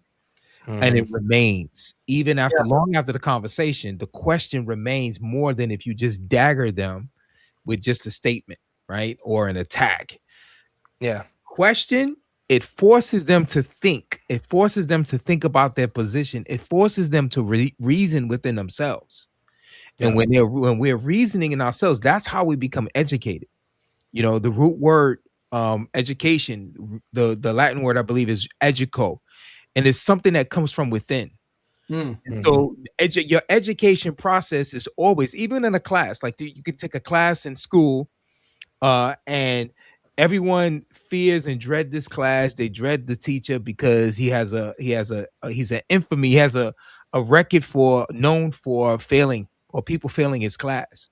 But the students that goes to the that particular class and applies themselves, right? If they apply themselves, they tend to be more successful than the ones that are standoffish or looking at this as and from a negative perspective. But there's something to be said when information or questions or ideas lingers inside the mind. It forces the mind to learn. That's how we learn. That's how the intellect is designed. It's all about asking questions. And so the questions are very powerful. Very powerful. Yeah. It's like fighting in a fight. You throwing jabs all night long. The thing that wins fights is the jab, right? Because the jab sets up everything else. Right? The jab will tie it down. The jab will cause the opponent, to become, how would you say, intimidated over time. Because every time they try to move in, they're getting hit with a jab. It's constantly in their face. And then it sets up the punch. It sets up the hook. It sets up the uppercut. It's that jab. Right. Yeah. Wow. Yeah. I mean, the question that led me into all of this was, what is adultery? That's what started it all. Question. Like trying to figure out what that really is according to the Bible. And it was like one question after the other. So, that was the same one that began to unravel it for me as well, trying to answer that one. Yeah, for sure. Yeah, and that's a powerful thing. Actually, what led me down this journey is, as a Christian pastor, I actually discovered this thing called Facebook. Back in 2009, I wasn't on social media before, right? And it didn't take long that, as a pastor, married man, I ran into an ex from college. And it just took us a few clicks, a few conversations, and like in a matter of days, we had started an affair, right? And so now I had the question of adultery, all of that inside my head, and it forced me to study. And I had this quest that I wanted to study great men in scriptures who fell. And when I studied those great men, or I began to study those great men, they all had multiple wives, right? And so that led me down one rabbit hole, and that rabbit hole led me down to another rabbit hole. Then lo and behold, I'm here today. Right. Questions. Right. Lo and Questions. behold, you were making videos that were helping the rest of us down the road. Yeah. Absolutely. Absolutely. Good stuff. Good stuff. Yeah. Yeah. Yeah, definitely. Now, we've gotten this far down along. I want to remind everybody about the Kingdom Restoration Conference. This is July the 9th through the 12th in Knoxville, Tennessee. All of us will be there, as well as a number of other fantastic men and women, some of whom have YouTube channels and ministries related to headship and patriarchy. We've got some amazing speakers that are going to be there. And then, some of the people here in the comment section are going to be there, and I'm hoping more will. You guys, I really would love to have all of you there, because it's an opportunity, not just for a few hours, but for days where we can get together, worship together, sharpen our swords, network, build connectivity, vision cast, and then just learn and grow. We're going to have a lot of things, a lot of opportunities with the different speakers and with some of the breakout sessions to learn and grow. And I always learn. I learn every time I'm around any of you guys. I learn, because these conversations lead to more opportunity to fellowship, more opportunity to learn, get new perspective. I'm always sharpening my arguments and my understanding. I'm happy to be challenged anytime on anything. And I know that's true for each of these men here as well. But we would love to have all of y'all join us at the conference this year in Knoxville, Tennessee. And I just had the banner up. I want to make sure it's back up here. You can go here for registration information. You don't want to wait too late to register. If you make a decision to go, get registered, go ahead and get signed up and all that kind of good stuff. Because registration costs go up, and I forget it's somewhere middle of May or something like that. They go up, even though registration will continue to accept registrations until we're full. Or if we fill up before that, well, we just fill up before that, right? And yeah, we might sell out before registration goes up. Yeah, so you don't want to wait till the last minute. Yeah. Pete, you want to run the promo video again? Yeah, we can do that, guys. Take a look at this. Give you a chance to see again. This is really going to be exciting. We are very excited about everything and those who are going to be there. The most prophesied event in all of Scripture is the restoration of Kol Israel. And that restoration begins where it always has, in the home, under proper biblical headship and authority. The Kingdom Restoration Conference is back for its second year. Join us in Knoxville, Tennessee, July 9th through 12th as we gather to study Torah, explore headship and patriarchy, and learn how to build family, clan, and tribe the way Scripture intended. This year's speakers include Aubrey and Dr. Rujane Killian, Dr. Yonatan Baruch, teacher Pete Rambo, Mike Allen of Digging in the Word, Ryan Ridgely, Jared Cheshire, and Deborah Augustine of Call for Wisdom, presenting and leading breakout sessions to guide you toward the restoration of Kol Israel. Seating is limited to just 200 participants, so don't wait. Register today at kingdomrestorationconf.com, and we look forward to seeing you there. Fantastic. Yeah, and this goes back to something to understand is being in the room, being present, having face-to-face contact is so much better than the amount of time that we spend on YouTube or the amount of time that we spend listening to various teachers across the internet or reading books or whatever. You'll get so much from being able to interact face to face, person to person, mano a mano with the men here, as well as the other men and women that are on the advertised in the panel and so on and so forth. So fantastic. All right, gentlemen. Very much looking forward to it. I'm excited. Yeah. Yes. And I'm looking forward to meeting you face to face for the first time. We've worked together on a lot of things for a while, so it's going to be exciting. I'm excited. Yeah, that's mutual. All right, men, I'm going to tell you that we're probably coming to a great place to call it for the evening. I have thoroughly enjoyed spending time with y'all. I always enjoy interacting with each of you as individuals, and it's fun to get the two of you together. And it's going to be fun to see both of you in Knoxville this summer. Can't wait. Yes, sir. Yes. Indeed, I'm so looking forward to it. So looking forward to it, man. I got my arm ready, tighten. I'm exercising so that I can give a lot of hugs.